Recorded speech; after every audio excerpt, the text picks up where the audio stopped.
I measure my words. It was a bloody night last night in so many towns around Cameroon, in Manjo, where administrative authorities were beaten, security were attacked, where houses were burnt, public edifices set on fire. It was also bloody in Douala, and we hear lots of people were killed. You could see photos shared online, videos of security forces actually attacking people with live ammunition, killing people in on the streets. So it was bloody. But the other issue that came to disturb a bit is a lot of looting that was also taking place. A Sudanese paramilitary force is battling the last pockets of resistance in a Darfur city that has endured a brutal 18-month siege and where a full takeover would entrench a geographical division of the country between rival military factions. The advance by the Rapid Support Forces, RSF, has also raised fears of reprisals against the estimated 250,000 people remaining in Al Fasher, the final holdout of the Sudanese army in the western Darfur region, and of an escalation of fighting elsewhere in Sudan. South Africa's Deputy Police Minister Kassel Matale will appear before Parliament's ad hoc committee today and tomorrow. The committee was established following allegations of criminal infiltration, corruption and political interference in the criminal justice system. The allegations were made by KwaZulu-Natal Police Commissioner Nhlanhla Mkhwanazi in July. Matale has been the Deputy Minister of Police since 2019. He served under former Minister Bheki Cele and is also expected to shed light on the functioning of the Political Killings Task Team disbanded by Police Minister Senzo Mchunu. Last week, Cele told the committee that no decision was ever made to disband the team, but Mchunu's version was that when he came into office, the decision for disbandment was made, but just not implemented. And finally, U.S. President Donald Trump has met with Japan's first female Prime Minister, Sanae Takaichi, in Tokyo. Takaichi, who was only elected last week, spoke of building a golden era for Japan's alliance with the United States. At yesterday's meeting, Trump told her she would be one of the great Prime Ministers. The BBC's Shaima Khalil reports. President Trump is set to touch down in a few hours' time. Now, once here, he'll meet with the new Prime Minister, Sanae Takaichi. We do apologize for that incorrect soundbite. Recapping the top story this hour, a blaze has engulfed the Sapes Trust building in Harare, Zimbabwe early this morning. It was set to host a press conference by Zimbabwe's opposition leaders. For any news stories you would like to share with us, please do send an email to newsroom@channelafrica.co.za or call us on +27 11 714 4459. For Channel Africa News, I'm Jolani Tulo Mwepe. SABC News. The African Perspective.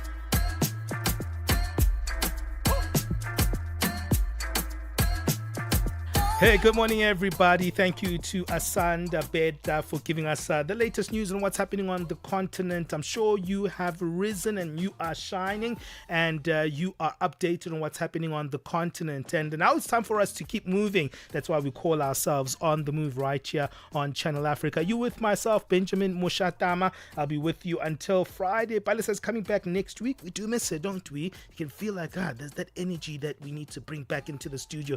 Definitely she'll be coming very soon. But let's let you know what's coming up on the show today. We've got so many wonderful conversations around how we navigate the multiple issues on the African continent. Well, in a recent event that took place in Ghana, a bold directive was given by the country's leadership that has sparked nationwide debate. There's a controversy on the insistence that students in the country's secondary schooling adhere to strict grooming rules, specifically that long or styled hair will no longer be tolerated. That's an interesting one. We've had that debate in South Africa. Now it's happening in Ghana.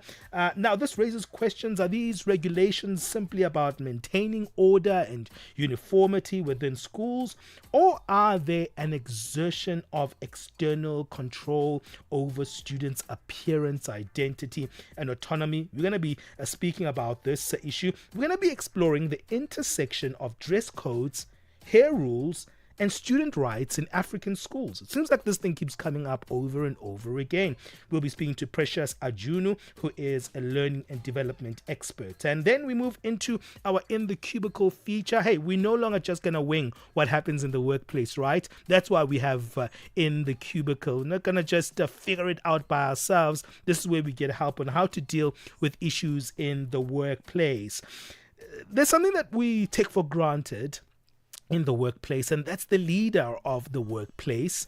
At times we kind of think about the leader has got it under control, they've got it under wraps, and you know what, they don't need assistance, they don't need that support, right? And it's not true. That's not the way to see leaders in the workplace, because at times we let them be because we think they've got everything in order. And that's what we're going to be speaking about today. Entrepreneurs, they've got long working hours. The isolation in leadership can be there. The constant pressure to keep a business afloat can take a very heavy toll.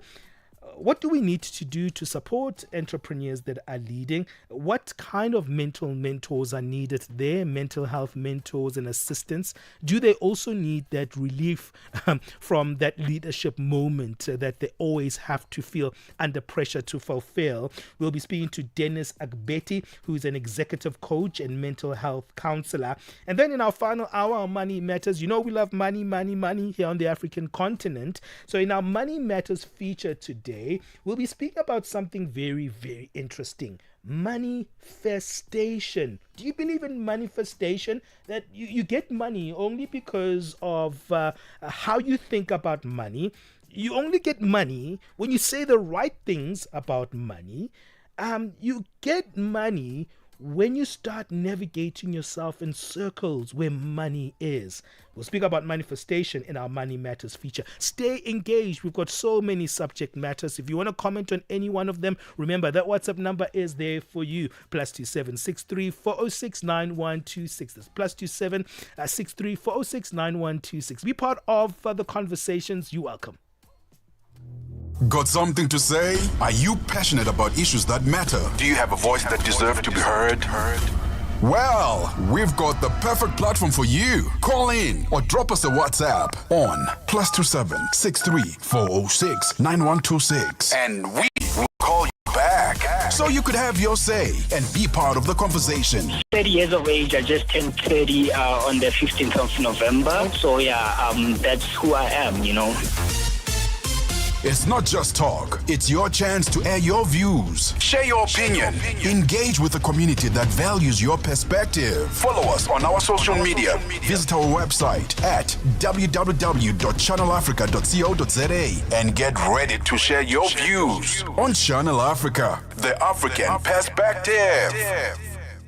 Get the news, music, and lifestyle of Africa on Channel Africa, the African perspective.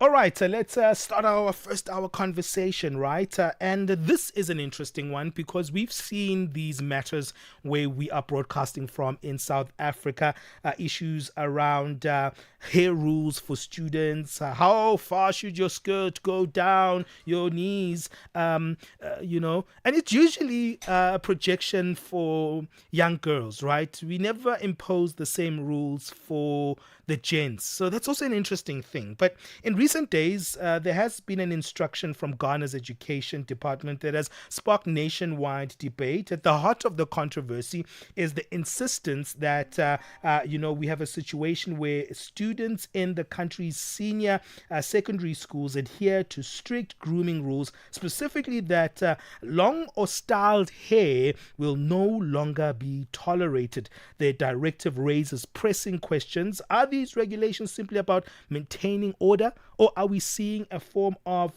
control which is exerted on students' appearance, identity, and autonomy? Well, let's explore the intersection of dress codes, hair rules, and students' rights in African schools. We are joined by our guest today, which is Precious Ogbomo, and Precious is a learning and development expert. Precious, welcome on the show. Thank you so much for having me. All right, let's talk a little bit about this because rules are important in schools. I don't think it's, a bad thing to say, okay, we need a sense of structure in schools.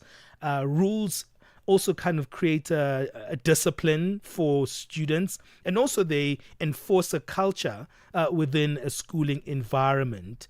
Let's talk about rules generally from your perspective in terms of their roles in our African schools. Thank you so much for that question. Really happy to be back here. Like you rightly said, rules are important for discipline, and discipline is one of the values that we want our young people to have. So rules help children establish order. It allows them have some sort of certainty in a world that is so uncertain. There's a lot of scholarly work that shows that the positive benefits of rules, especially when they are positive also in nature in terms of affecting creativity, etc. So, for example, simple rules like go to bed at 9 o'clock, for example, so that you can get your 8 hours sleep, we've seen can be beneficial to children. So that's correct. Rules, especially when the intentions are positive, can be a very good thing for kids and for everyone in general. Yeah, absolutely. Okay, and then we are seeing this kind of different rule that is coming into play, and we're using Ghana as the latest example. But there seems to be a history. I think it's colonial in my understanding, because growing up, I also struggled with this kind of a thing as a student, a young student in primary school and secondary school, whereby especially black kids were targeted in terms of what kind of hair we should actually have. As a young male, I couldn't have my hair above a certain number, and I couldn't have it below a certain number. So I wasn't allowed to have an afro. I wasn't also allowed to have bald head. So I had to have at least a number one level kind of hair. And it was like, okay, why is this the case, right? And it seems like, it has nothing to do with education. What's your take on this? You're absolutely right. Hair rules in many African schools have colonial roots. It's interesting. I'm a pioneer director general of a public service academy, just the immediate past director general, and I used to have locks. For whatever reason, the natural African hair is called dreadlocks. If you Google that, you find it. I don't know what's dreadful Yes. about having wonderful hair, right? Sure. And in the rule book of the civil service in the subnational government where I worked in, I was told that I couldn't carry my hair. Guess what I did? I needed to have a focus group to have conversations around hair. Why is it acceptable for me to carry hair that has been purchased from India and some parts of the world, but I cannot proudly wear my African hair? So carrying extensions will be considered, civil and something you should use in the workplace. But carrying my ancestral hair is something that is considered a problem. I think that there are deep colonial roots. I don't just think it. It's in, there's a lot of literature because I did some research before coming here, especially the missionary schools. They viewed our hair. If you watch the African hair in terms of the way the hair grows and, your afro, there's something very powerful about, an afro done correctly, right? So I think that, and even there's a lot in literature also that shows that as part of the transatlantic trade, some of our ancestors would put codes in their hair, communicate through their hair. There's a lot of history with our hair. And I think it would make sense to me that anyone who was trying to colonize us out of our identities would want us not to wear our hair. But what I think is supremely tragic is how Africans ourselves, now dealing with the effects of neocolonialism and all of that, will decide that it's okay not to wear your hair. What is the purpose in education for cutting somebody or denying a child their right to expression. I'm going to perhaps paraphrase or quote a British scholar, Saken Robinson, is late now, and he documents how schools are redundant. They're becoming redundant because they're not promoting creativity. I don't see, there's so much that we can do with our hair. I don't see the benefits academically. We're no more raising children for assembly lines. No, we are in the world of artificial intelligence and AI. So pray tell, what is driving still holding on to some of these colonial practices? It has a lot of it is rooted in identity. And I'll just close this by quoting Marcus Garvey. And he was the one who said, we should, and this is a word for, Ghana's ministry, for my country, and for all Africans, please, let's emancipate ourselves from mental slavery. None but ourselves can free our minds. It's our hair, it's our heritage, it's what my grandmother wore, it's what her grandmother wore. There's absolutely nothing wrong in wearing your hair. It has nothing to do with discipline. Yeah. It's very colonial in nature, and people need to be educated on these practices. All right, Precious, I love that introduction to this conversation. We're speaking to Precious Ogbomo, who's helping us on this one. Hair of students, does it matter? We know it can trigger colonial messaging for many parents now, because now we who actually experienced this when we were young are now seeing our children also continue to experience the fact that we are told that natural hairstyles such as afros, cornrows, and locks were untidy or so-called exotic, and a pressure to straighten our hair or to cut it off or to have a particular length of size of your hair. What's behind this, and how do we change it? Because there seems to be a continual of this trend. Remember, in 2016, students at South Africa's Pretoria Girls High School protested against racist hair policies that targeted this. They were led by Zuleika Patel, and it was of international interest. Why are we seeing this trend continue? We'll have this chat more with our guest after the break. Let the good times roll. From the 10th of October, make a note. Channel Africa is stepping into a brand new era with the launch of our upgraded website and app. It's easy, fresh, and always on your fingertips. Wherever you are in the world, Africa's voice is just a click away. The future of Channel Africa goes live from the 10th of October. Don't miss the moments. Get Channel Africa on DSTV Audio Bouquet. Channel 802.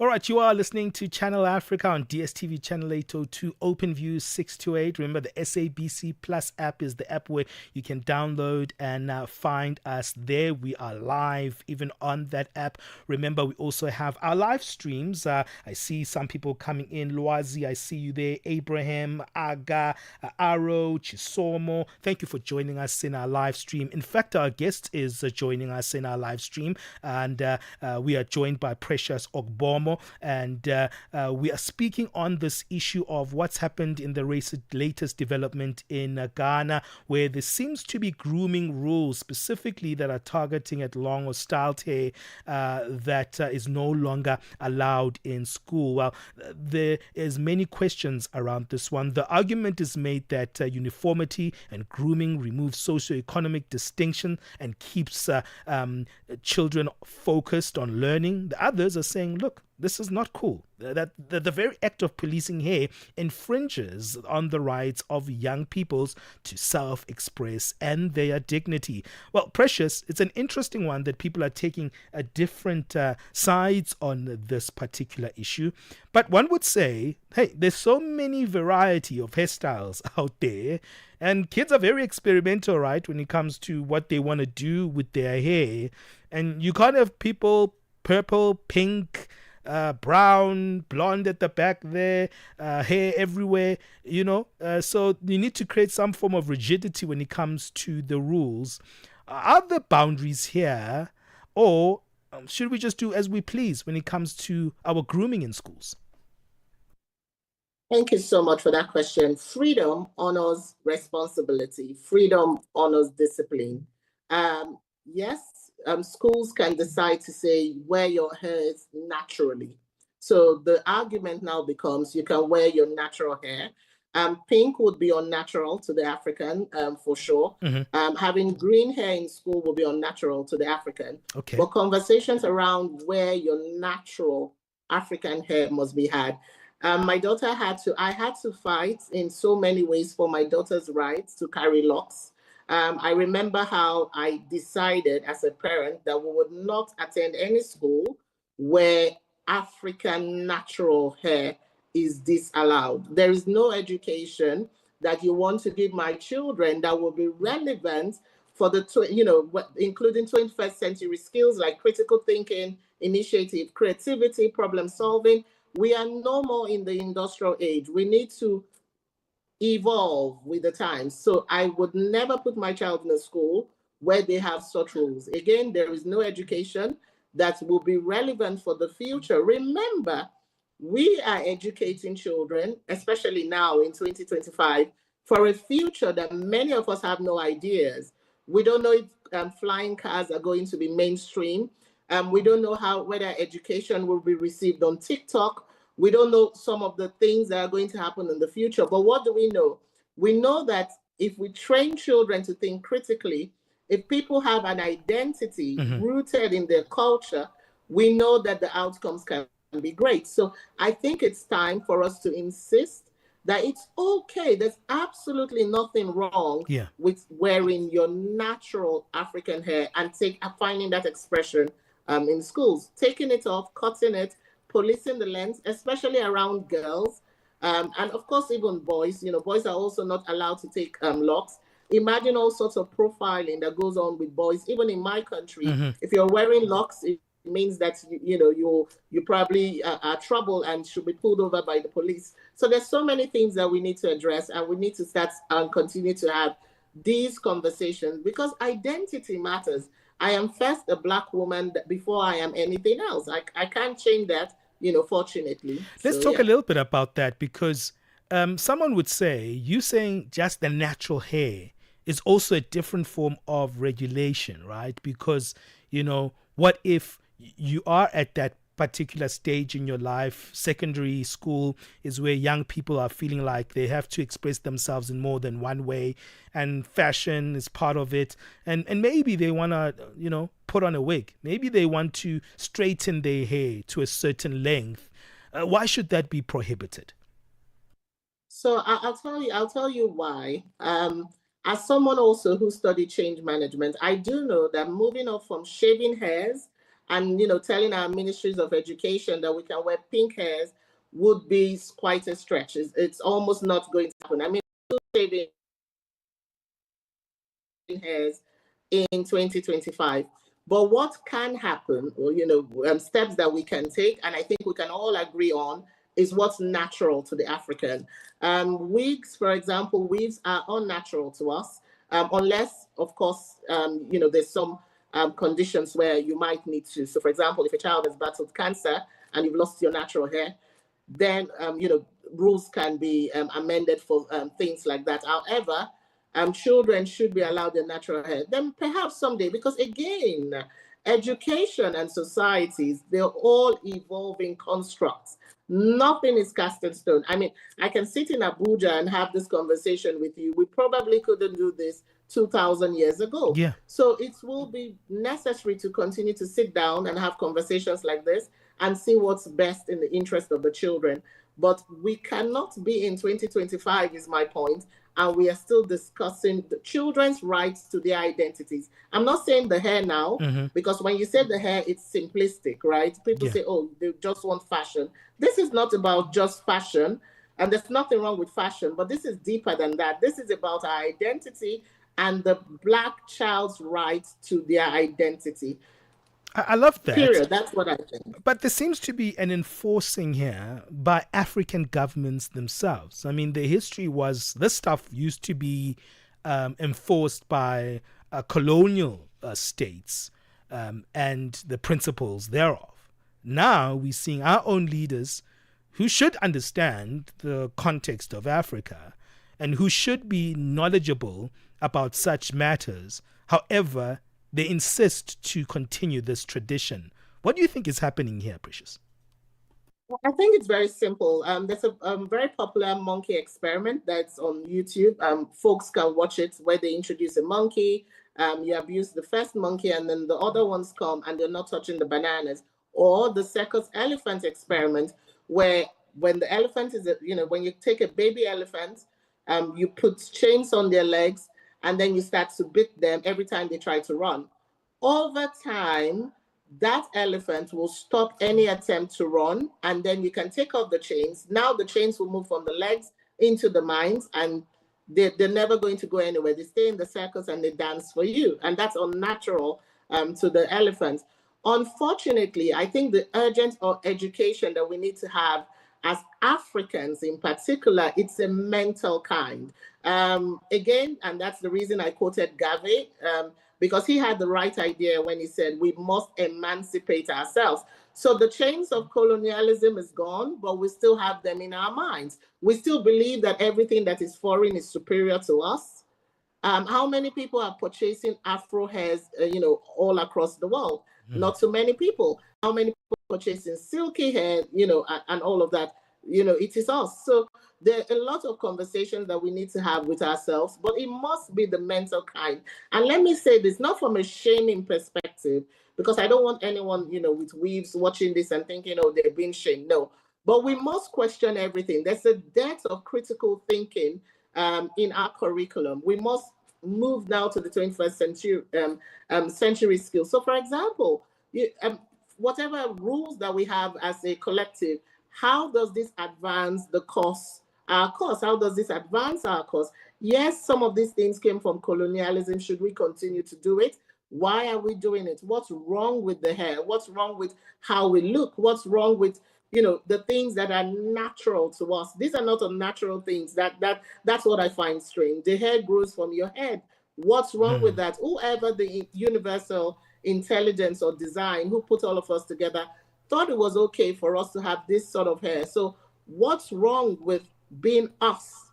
What's so wrong with being us? And that's something that we really need to question. There's still a lot of chains in our minds, and we need to start to let them go. And then we need to elect people and have people in offices across the continent who are rooted in their identities as Black people, who are rooted. We cannot be fighting against the things that are natural to us. I don't know that there is any race who does that. I don't know if there's schools in England where you take off your natural hair before you can come to school. All right, I Precious. don't know if it's happening in India. Yeah, we have to wrap it up. We've run out of time, and I think you have really affirmed the true self of who we should be and who we should actually not be ashamed of being. Thank you for giving us your time on this one. Precious, where can people find you? Do you have any platforms on social media? Absolutely. You can find me on LinkedIn, Precious Imuahe Ogbomo. You can find me on Instagram, Thinking School, of course, Pushing Thinking. And of course, you can find my business everywhere online, myskillshq.com. Well, thank you so much to Precious for helping us on this one. That's Precious Ogbomo, who is a learning and development expert. What's your take on that one? Maybe you are old school and you're like, no. Kids must have a uniformed look when they're going to school. It's part of discipline. Do you think that? Let us know on our WhatsApp number, +2763 406 9126. And maybe you're of the view that, you know what, we need to actually break down this and understand why it was there from the beginning to set these grooming rules for African students. So what's your take on it? That number again, +2763 406 9126. Text us. We'd love to hear from you. Let's move on right now. It's 9:31 Central African time. Let's get our sports. Sports on Channel Africa. The African perspective. We begin with athletics. Athletics South Africa ASA President James Moloi is facing possible suspension following a probe into his use of the Federation's credit card. The ASA board announced on Monday that Moloi has until Friday to provide reasons as to why he should not be suspended. This development stems from a report by the South African Sports Confederation and Olympic Committee, SASCOC, which flagged a series of questionable expenses charged to Moloi's ASA credit card. Among the concerns were transactions at taverns, which Moloi had previously defended as costs incurred during business meetings. ASA has also confirmed that a broader investigation will be launched to determine whether other executives should face disciplinary action. On to football news. With Banyana securing an away goal in Kinshasa last week, the team needs to finish the job against the Democratic Republic of Congo at the Dobsonville Stadium tonight. South Africa's women's team and the DR Congo clash in a second leg 2026 Women's Africa Cup of Nations qualifier, with the winner destined for Morocco for the 16th edition of the tournament. Assistant coach Tina Sonkembuli says understanding and studying their strengths and weaknesses will do them good today. 2023 for the Olympic qualifier, and then obviously a few days ago.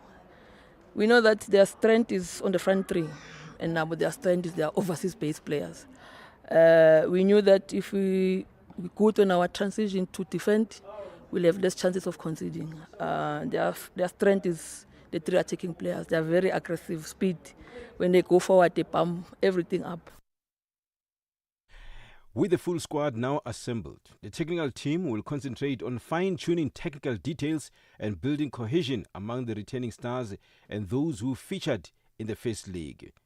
That is, Mbuli also emphasized that the return of the Mexico-based quartet of Hilda Machaia, Amogelang Mutau, Thembi Kgatlana and Sinoxolo Qesane will boost the team's offensive play. The key to note that is that all the players based in Mexico are offensive players. We do Hilda, Thembi, Amo, and Sinoxolo. So it should give us more options in terms of our attacking approach. So I'm happy to have them on camp, but more than anything, it would help us in terms of our options going forward, in terms of our offensive play. Meanwhile, St. Eloi Lupopo coach Guy Bukasa has explained the tactical approach that got them to knock out Orlando Pirates from the CAF Champions League this past weekend. Lupopo beat Pirates 5-4 on penalties after the tie finished 3-all on aggregate, having won 3-0 at home and lost by the same score at Orlando Stadium. Let's end with boxing news. Its former 8-division world champion Manny Pacquiao has become vice president of the International Boxing Association, the IBA. The 46-year-old Filipino, one of the greatest pound-for-pound fighters in boxing history, will work alongside Kremlin-linked President Umar Kremlev to develop athletes-first programs to expand athletes' opportunities. For any sports stories you'd like to share with us, please send an email to newsroom@channelafrica.co.za or call us on +2711 714 4459. This is Channel Africa Sport with me, Fide Lungwati. Sports on Channel Africa. The African perspective. África. Conhece o Ntivani? Claro que sou eu. Ntivani é o amante da música de corpo e alma. Eu amo música africana. Ele aprecia todos os tipos de melodias e passa os seus dias a ouvir a Channel Africa. Okay. Adivinha só, a Channel Africa quer ajudar o Ntivani e os amantes da música em todo o lado a descobrir ainda mais música incrível. Por isso, a Channel Africa está a convocar artistas africanos a submeterem as suas músicas. Músicos, lembrem-se de nos dar todas as informações relevantes no music@channelafrica.co.za. As submissões são a vossa oportunidade de ser ouvidos, mas não garantem inclusão na lista. Todas as submissões serão cuidadosamente analisadas para verificar se cumprem os requisitos da nossa estação. Canal África, a perspectiva africana. Hi there. Do you want to elevate your business and give it a voice in South Africa and Africa as a whole? Well, in that case, let Channel Africa make this a possibility. Channel Africa is willing to advertise your business for as little as 30,000 rands or $1,719.18. To get access to these great rates, send all requests to mokoenata@SABC. That's MOKOENATA@SABC. Channel Africa, the African perspective. All right, thank you so much, Figi Lelau. Let's move on and get our business news from Tabiso Lehoko. Business news on Channel Africa, the African perspective. Thanks, Benjamin, and good morning. The government of Angola, in collaboration with the African Union Development Agency, will hold a 3-day summit in Luanda focusing on financing infrastructure development for Africa. The AU emphasizes that infrastructure development is essential for Africa's growth and prosperity. However, the continent faces a significant funding gap. Dita Batsotezi is in Angola. The president of Angola, João Lourenço, is expected to address the opening of the summit with delegates from across the continent invited to attend. The Angolan government states, however, that the continent faces challenges in financing infrastructure development. NEPAD added that this gap must be closed if the continent is to achieve the African Union's Agenda 2063 vision. A G20 meeting looking at food loss and waste prevention in sub-Saharan Africa has revealed that approximately 10.3 million tons of edible food in South Africa does not reach the human stomach. That's 34% of all food in South Africa. The country hosted the 9th regional workshop on the matter in Pretoria. It was a strategic session led by the government of Germany, New Zealand and South Africa, sharing insights to promote food security and combat waste. About 30% of South Africans are food insecure. Concerns have been raised over excessive price volatility and persistent food inflation. Weaknesses have also been highlighted in food storage system. Council for Scientific and Industrial Research Professor Susan Wolofser. Our research revealed that approximately 10.3 million tons of edible food annually does not reach the human stomach. That is an astounding 34% of all food produced in South Africa. And if you take into consideration that we export quite a bit of the food that we produce, it comes down to 45% of the food available for consumption in South Africa. And I think that should really have us sit up straight, realizing how inefficient our food systems are. Zambia's Treasury Secretary says a third party had expressed interest in taking over Zambia's debt to the African Export-Import Bank, or Afreximbank, offering a possible path past a hurdle that has kept the country in debt default. A Treasury Secretary, Felix Nkulukusa, did not name the third party. Afreximbank was not available to give Reuters a comment.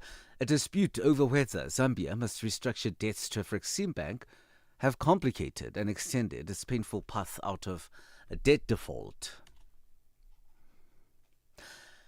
Mali has suspended school and university classes throughout the country for 2 weeks due to a full shortage.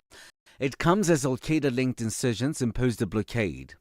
Jama'at Nusrat al-Islam wal-Muslimin, Janim militants announced a blockade on fuel imports to the landlocked West African country in early September, and since attacked convoys of fuel tankers attempting to enter the country or reach the capital. Global stocks have rallied to a fresh intraday record, while the dollar eased on optimism that a potential trade deal was on the horizon between China and the US. This as investors awaited a slew of central bank policy announcements and earnings from several mega cap companies. Top Chinese and US economic officials hammered out the framework of a trade deal for US President Donald Trump and Chinese counterpart Xi Jinping to decide at a meeting in South Korea scheduled for Thursday. $1 in Nigeria is trading at 1,459 naira. In Botswana, it's at 13 pula 71. Kenya, 128 shilling 96. In Zambia, 22 kwacha 3. The BRICS countries in Brazil, the dollar there will cost you 5 real 38. Russia, 79 rubles 72. India, 87 rupees 80. China, 7 yuan 12. And in South Africa, the dollar will cost you 17 rand 24 cents. 75 pence to the British pound and 86 to the euro. Gold $3,988 and platinum $1,571 per ounce. Brand crude oil is at $65.65 a barrel. For any business stories that you would like to share with us, please send us an email to newsroom@channelafrica.co.za or call us on +27 11 714 4459. For Channel Africa Business in Johannesburg, I'm Thabiso Lohoko.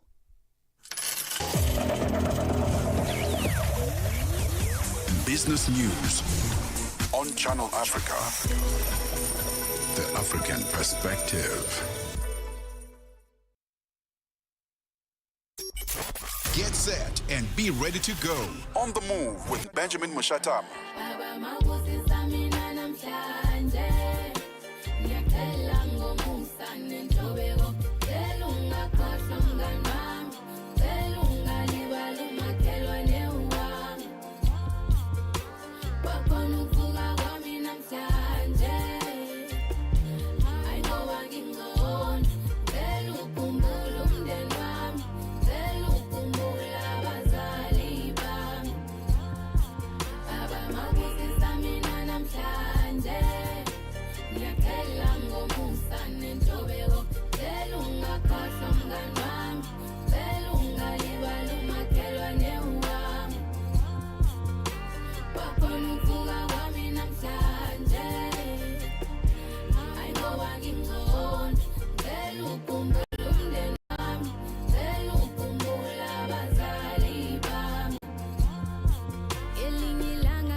Hey, beautiful song there by Nomfundo Mo. That one is titled Easy Busi. So I love that song, actually. The message is beautiful. You know, when we move through life and, you know, you get blessed and God is doing wonderful things in your life and you're having these wonderful experiences on the African continent, hey, don't forget those people that got you there, helped you along the way. Those people that love you and cared for you, you know, Sometimes we just want to move on our own. Come on, let's move together here on the African continent. Beautiful song there with a beautiful message. 46 minutes past 9 o'clock Central African time. You're listening to Channel Africa, and I'm on my own. And I'm starting to miss Bali a little bit. I think she's gone for a little bit too long. Yeah, no, we need to punish her when she comes back. But let's keep the conversations going and reflect on that conversation that we just had. The Minister of Education in Ghana, Haruna Idrisu, is reported as saying that, you know what, you kids in senior high school in Ghana, you need to work on your hair looks. You need to work on making sure that your hair is tidy. But is that the priority that we're minimizing our schools to? And the thing is, there's an insistence that institutions are for discipline and character formation. But then you minimize the whole thing to how long your hair can be, or not having dreadlocks, which is a feature of African identity. Or even if you rock an afro, it's too messy. It's not how it looks. And that's the thing. Have you noticed in some quarters of African society, professionalism looks a certain way. It's suited up. It's usually, maybe ladies put on a wig, put in a lot of makeup. Hey, take off those dreadlocks if you're a man and just shave your hair, because that's the professional look, right? And sometimes we think this stuff is things that are only happening in our schools. But that stuff even translates into real society around how we think professionalism looks like, how we think good character is resembled. It's always suited up here on the African continent. Do you think we should continue in that trajectory, continue doing things in that way? Tell us what you think about this one. Interact with us on our socials. We're going back to this conversation that we had earlier on. Do you think discipline is only seen through the grooming of hair? Do you think grooming rules are still important on the African continent? Is that the only way that we can assert discipline in our schools? Let us know on our WhatsApp number, +27 63 406 9126. Hey, we have so much coming up on the show. In the cubicle today, we're going to be looking at leadership. We usually look at the ordinary worker, right? But we forget the entrepreneur or the leader in your office. And they usually work in a very isolated environment where they have all these pressures. And I feel sorry for leaders sometimes because they have to put up a front. Even when things are falling apart, they have to lead a group of people and have to be the stability.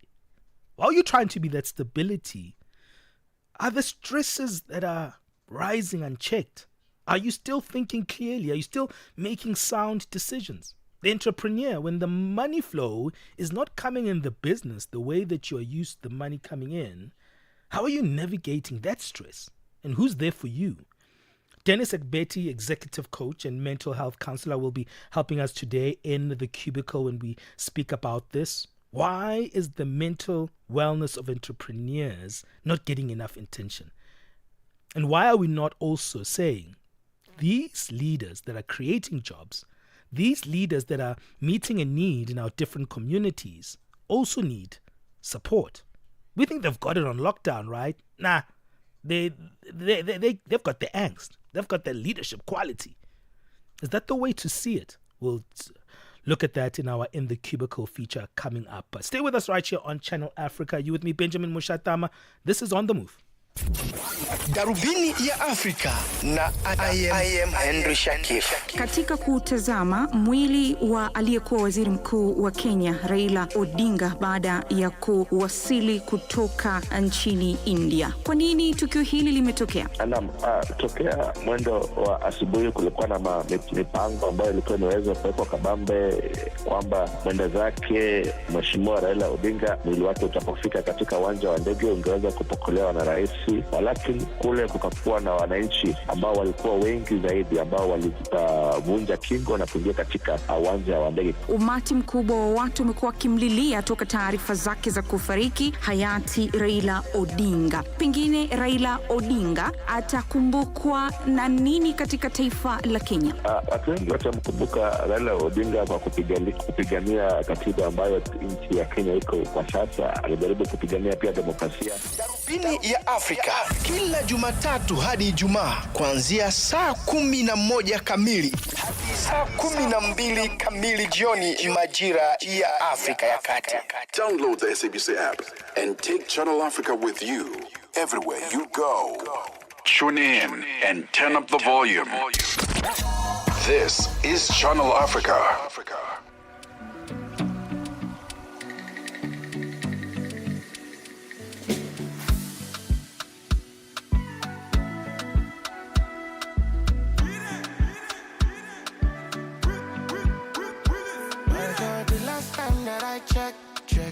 Now before I digress, my girl, you told me that I'm not your love interest.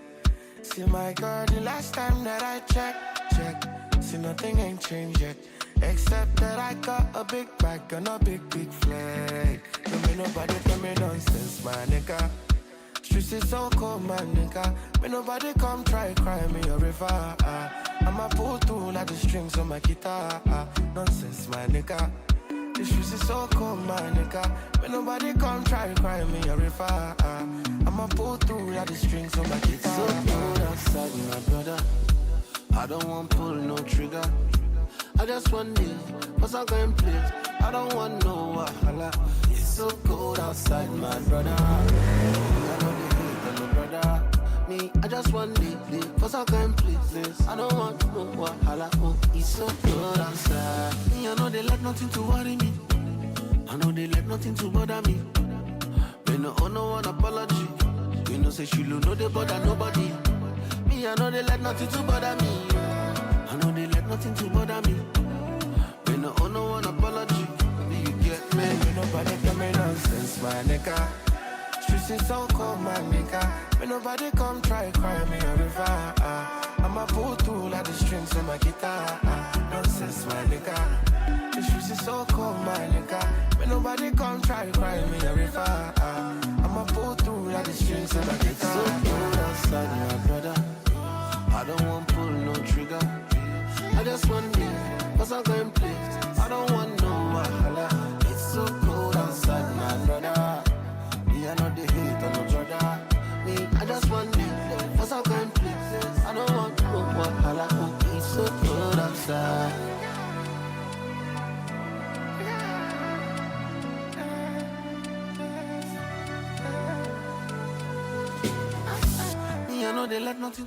Hey, one of the prominent voices in Niger pop scene, that is Timaya. This is his hit titled Cold Outside, taking us to 54 minutes past 9 o'clock Central African time. You're listening to On The Move with myself, Benjamin Moshatama. I'm going solo, missing my homie, missing my partner in good crimes. That's Palesa Tau. She'll be back with us next week, Monday. As time goes, you kind of miss her a little bit more. You know, at the beginning, I was like, hey, finally, I can get a break from Bali. But now I'm like, man, there's something missing.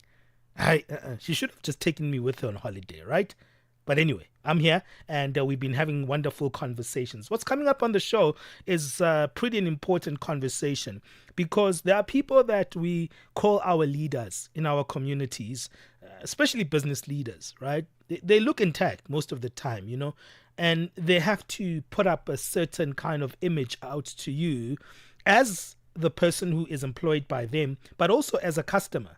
You know, they have to look professional. It's part of being a business leader. You at times have to flow in things as even things underground, they're actually breaking apart. But on the outside, you have to look like everything is structured, right? Even when things are going well, you know, maybe you are tired, you know, maybe the money is coming in. And you're like, you know what, I need to rest. But look, if I'm not here and if I can't hold this thing down, things could actually change. So you might even have the fear that if I'm not here, the business can't operate the way it operates when I'm here. And at times you stuck with just the overburden of the stress that comes with not taking a break. And let's be honest, most of the time when you are a leader, you feel like you can't speak to the ordinary worker about some of the challenges that you're facing in the business, because you need to create a sense of, some people are saying it's a false hope. No, you have to create a sense of confidence in the business, because then the people that work under you can stay driven, they can stay passionate, but also they can be as innovative as you need them to be. And I'm not saying live under false pretenses, but there is a sense of charisma that comes with the identity of being a leader. And, how do you navigate that stress of not compromising yourself to a point where you fall ill, that you're not okay mentally? You're not getting that support around you. That's what we'll be speaking about today in the Cubicle feature. We'll be speaking to Dennis Egbeti, an executive coach and mental health counselor. And maybe you've got questions for him as an entrepreneur. And it doesn't mean if you have a small business, you don't struggle with the same things. Let's not get it wrong, Just the other day, I was just at home relaxing. It's a weekend. It's a Friday, so I'm just taking it easy there. And I just get a call. I'm like, I pick up the call. I'm like, hey, what's up? And it's a friend of mine. And she's crying. I'm like, what's going on, man? Are you okay? And my friend happens to be an entrepreneur, right? And I'm like, okay, what's going on? Why are you crying? And she's like, everything is going on. Everything is going well. My business is going okay. But I just feel lonely. I go to these conferences and I can see that people are just judging me from my external appearance. All they're seeing is, the dress I'm wearing, the glitz and the glamour. But, you never have people who really go beyond a certain level. When people interact with me, it's always on a business level. It's never kind of creating authentic relationships. And I was like, wow, the way you put it, it's as if like it should be any other way, And she's like, yeah, the more you work in the space, you end up even losing your authentic friends, I'm like, wow, really? Yeah, because I'm always busy.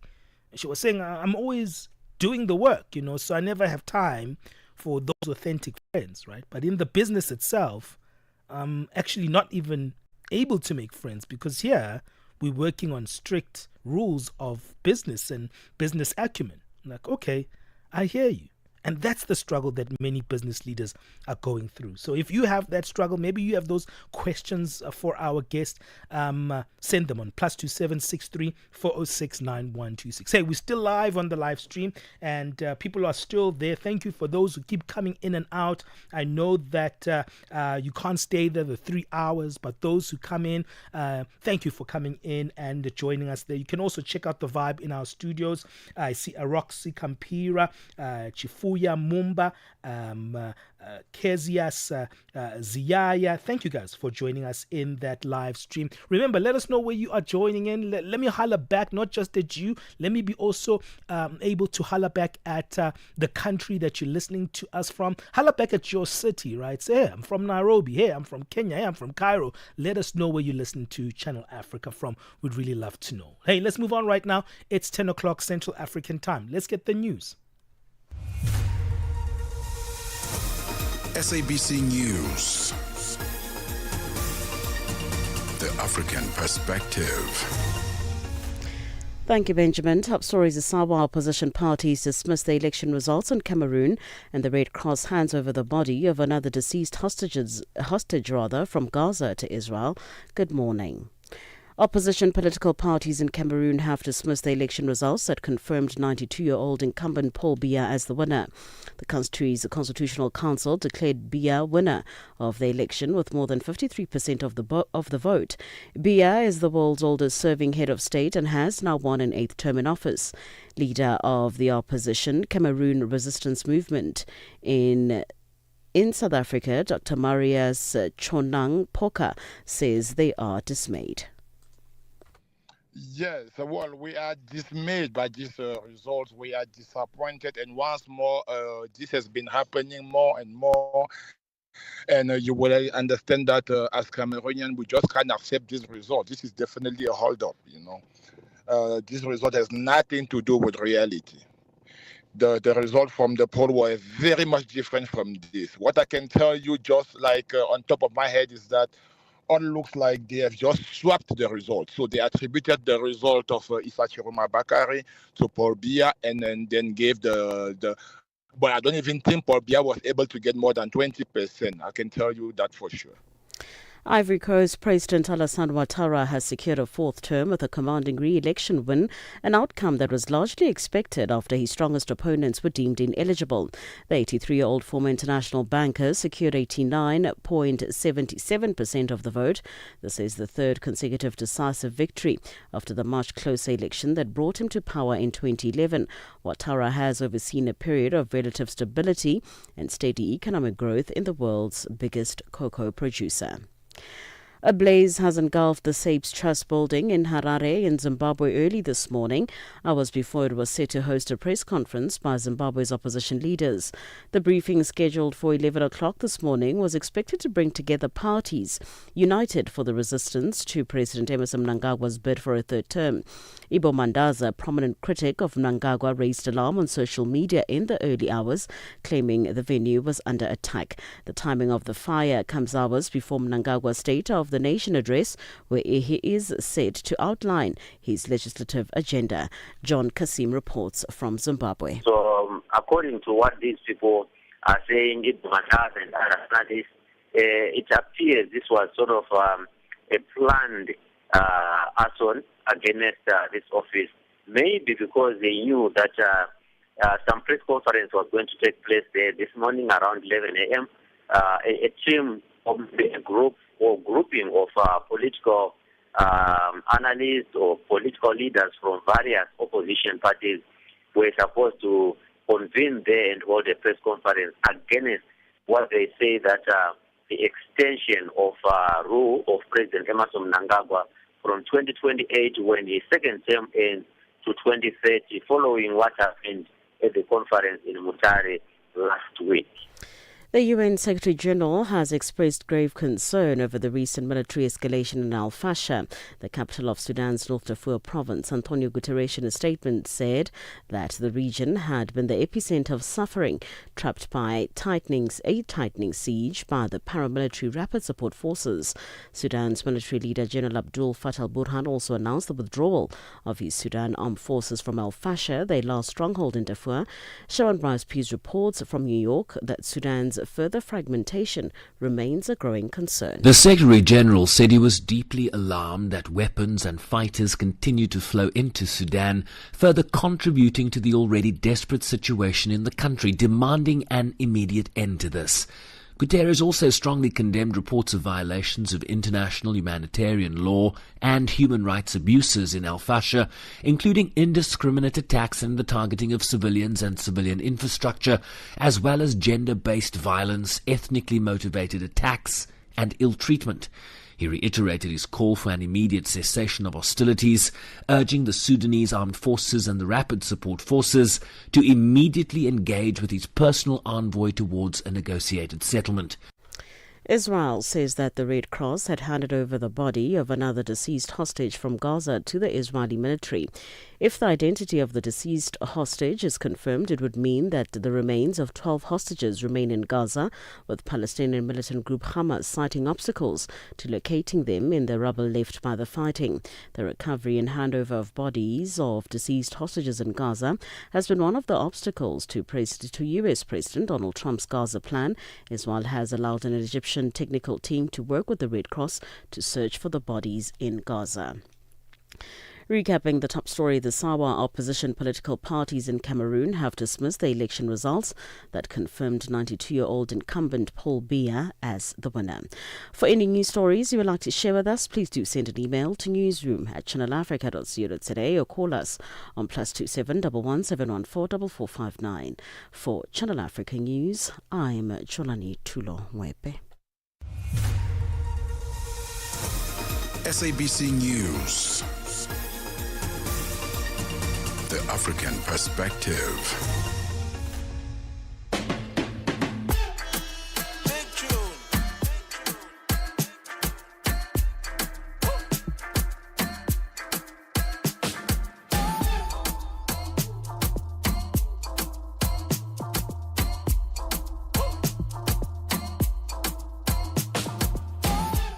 Hey, 6 minutes past 10 o'clock Central African time. Thank you so much, Jwalane, for that update. Jwalane will be back in the next hour to give us our latest news. And later on, we'll have Fikile Lingwati at around 10:30 Central African time to give us our sports update. And thereafter, we'll have Tabiso Lehoko to give us our sports. Hey, we don't move alone. We move with our wonderful news team, making sure that each and every day, can you believe it? Each and every day, on time, you get the news that is relevant on the African continent, and that is also reliable, right? So thank you to the news team for always making sure that we get that. We appreciate you.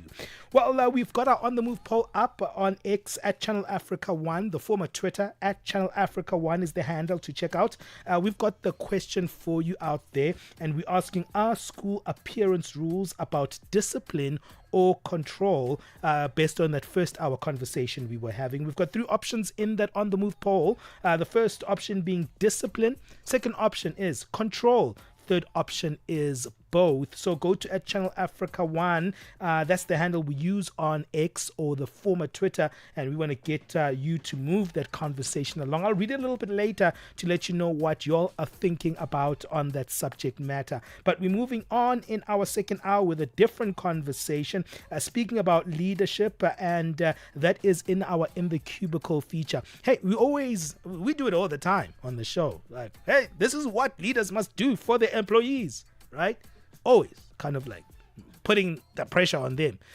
Do they have enough mental health resources? Are they making sure that their customers are aligned to, particular social contexts? Are they matching with the green renewal energy? Yeah, there's so many things we want from our leaders, right? But are we taking care of our leaders? Sometimes we forget that they're also human. Sometimes we think they have these superhuman features. Of course, they make it as it is the case most of the time, because they have to play a role of leadership and make sure that the ship is stable and that everyone is functioning and is doing what they need to do, that the business is moving in a certain way. But how do we also get entrepreneurs and leaders in any business department to take care of themselves? Dennis Egbeti is the executive coach and mental health counselor to help us on that one. That's coming up on the show. Stay with us right here on Channel Africa. Africa at Play with Neto and ETO Chairmane. I've witnessed something fresh, something exciting, and something very inspirational from the president of the country, William Ruto. Whenever athletes are performing to their best level, he always comes on board to reward those athletes, be it football, be it athletics, and not leaving it up to the sport ministry. The president realizes that sports is a business, and for that reason, he also reduces the number of people who are jobless, because sports now is such a serious business, and for that reason, commercialization of sports is a major way of improving or increasing employment opportunities for the young people, and that is why the president has been very persistent in trying as much as possible to inspire more sports personalities to reduce the baggage of the people who are struggling to get job opportunities in the country among the young people. Francis F.M. Motegi, our correspondent from East Africa in Nairobi, Kenya. Live every Saturday and Sunday from 2 to 5 p.m. Central African Time. No time to waste. Be on the move with Benjamin Moshatama. Hey, it's In the Cubicle time right now, where we look at issues having to do with the workplace. And, running a business is often portrayed as a path of independence and success.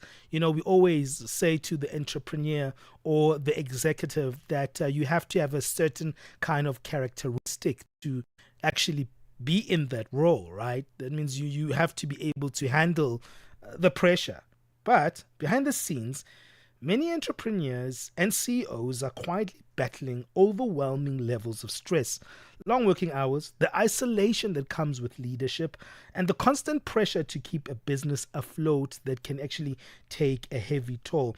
When stress levels are rising unchecked, the ability to think clearly, make sound decisions can be really affected. Today, we speak about why the mental wellness of leaders in the business sector deserves attention and why they also need that mental assistance or even mental wellness mentors. To help us on the conversation, Dennis Ekbeti is with us, an executive coach and mental health counselor. Welcome on the show, Dennis.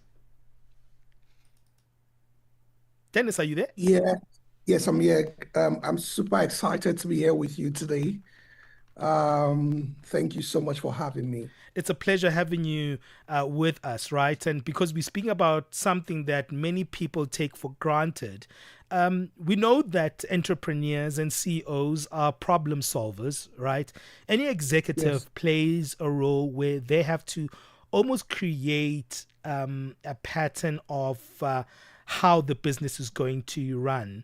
And they also kind of stimulate the momentum of the feeling in any working endeavor. And that's the thing. We need leaders because of that, because they have to lead us in avenues that we never thought we could enter in, right? They inspire and they forge a sense of progress. That's the thing, that we expect much from them, but we don't think that they expect much from us in terms of how we take care of them.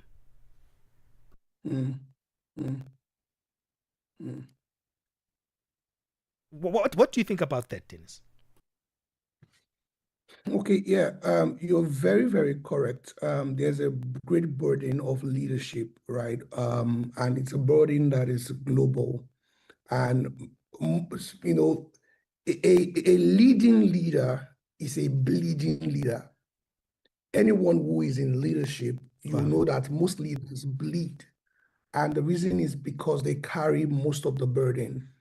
And if you're going to be a leader, you must have that understanding, because a lot of leaders are heartbroken because their followers or subordinates don't necessarily care about their mental health or their emotional state. So it's very, very important that we need to be concerned about our leaders, our entrepreneurs, business leaders. It's important because they're actually carrying the burden of the society, a great burden of the society. And it's important that we care about them also. They are important. Their mental health matter, their emotional well-being matter a lot. But more importantly is the fact that the leaders themselves need to understand that they need to take care of themselves. Leaders need to take responsibility for how they are mentally and emotionally. If you don't take that responsibility, nobody will do it for you. And because the higher you rise, the more lonely it becomes, right? And so if you don't take responsibility of your mental health, of your emotional well-being, you are most likely going to break and probably be burnt out. You're so right, but what you highlighted when you opened your statement, Dennis, you said, you know what, leaders bleed. Leaders bleed. And probably they bleed on a daily basis, right? And there's no one there to notice the bleeding and the wounds. Yes. When things are happening, because at times when you are a business leader, things are happening every single day and the stress is different every day, but that's also part of, the environment that you're in. How do you make sure that you don't bleed to death? Very, I like that question. So we have established that leaders bleed, right? A leader is most times always bleeding. Now, if you will not bleed to death, you need to first take responsibility of yourself, or a responsibility of your mental state health and your emotional well-being. And why this is important is that most times good leaders actually are always concerned about other people. They are concerned about what they are in charge of. And in that process, you tend to forget about yourselves. good leaders are good servants. I'll say that again. Good leaders are good servants because they practice what we call servant leadership. And because you are looking for how to help people, how to impact whatever you're doing and the organization you're leading and all of that, you tend to forget yourself. And that is where you might even be bleeding and you don't know, right? You are focused on the mission you're on, you're focused on the people you're leading, you are focused on solving problems, and you forget about yourself. And that's why we have a lot of leaders who are not doing well in their health. Their physical health is dilapidating, mental health is dilapidating, their marriages are breaking, and all of that because they forget about themselves. So you need to know as a leader that you need to take responsibility for your well-being. Nobody will do it for you. It's your you cannot even outsource it. You can't delegate your well-being. You can't delegate taking care of yourself. Yeah. You can't that's one thing you cannot outsource. If you don't take responsibility for it, you are going to break, you are going to burn out, and you may bleed to death. A lot of leaders are breaking down. There's burnout globally. There's what we even call compassion fatigue. Yes. Right. So it's important you take responsibility for yourself. The second thing is to gain self-awareness as to where exactly are you bleeding? What's your emotional state? Right? You need to know what is going, because what if you don't know, what you don't know, you can't manage. What you don't know, you can't take care of. Right? Then when you practice self-awareness, you need to assess where you are.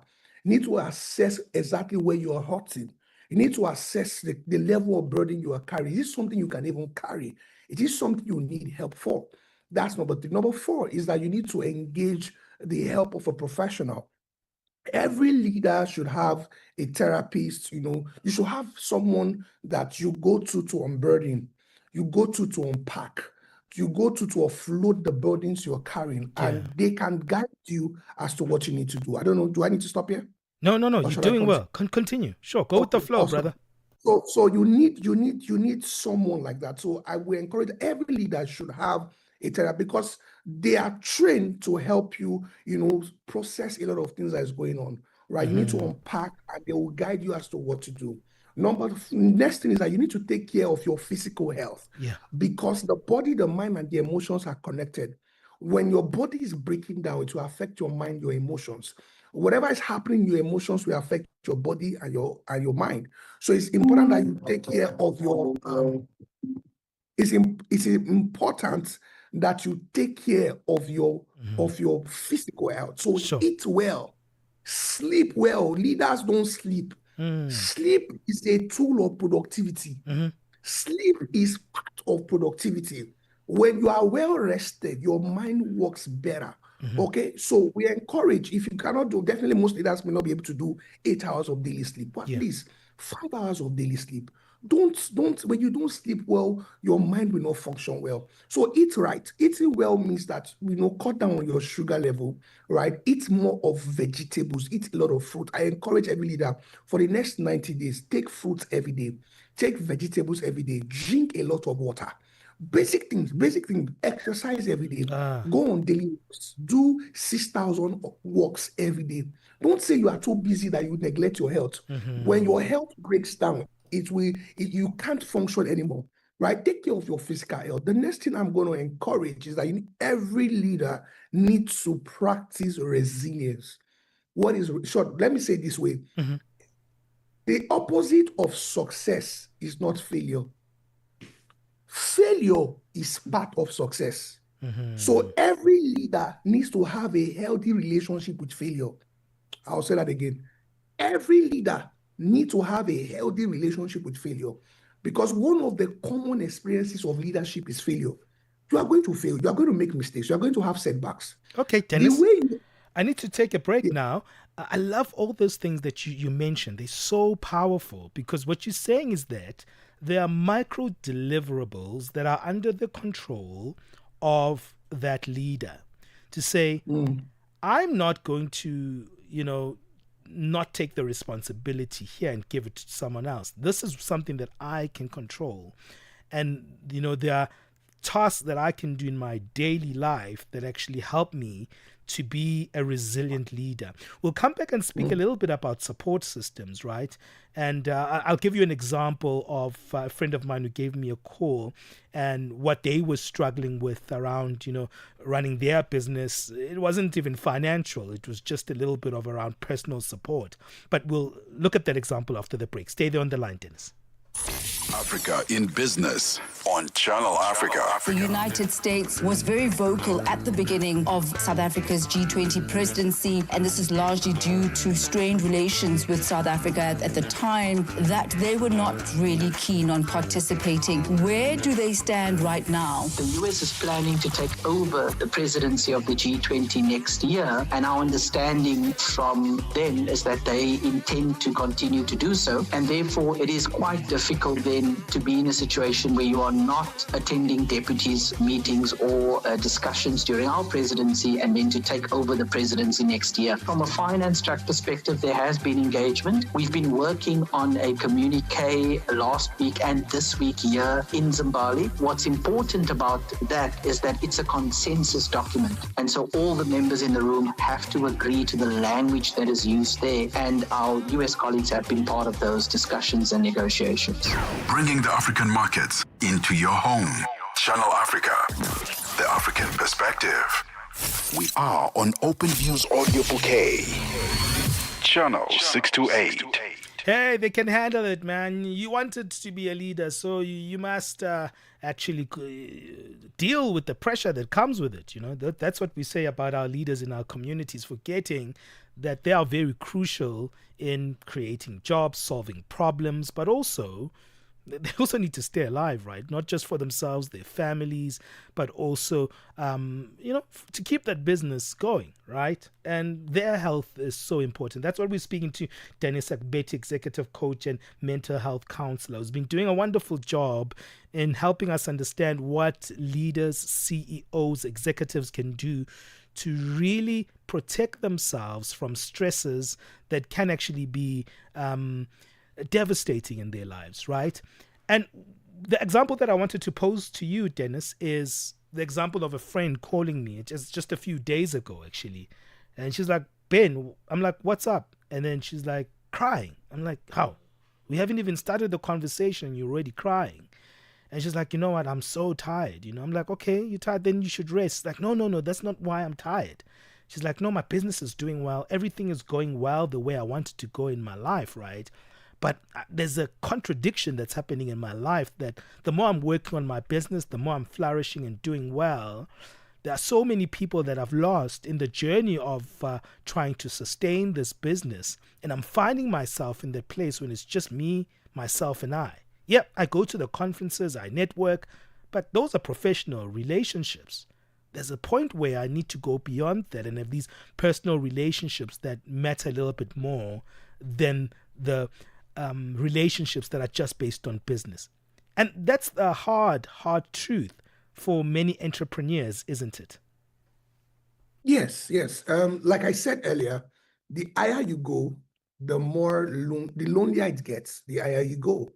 So one mistake a lot of leaders make is that they focus only on, let's say, their leadership or their career, their business. You're only focusing on your business and you neglect your health. Like I said earlier, you neglect your relationships. You neglect your marriage. You don't even have time to build personal relationship. You don't have time for your family.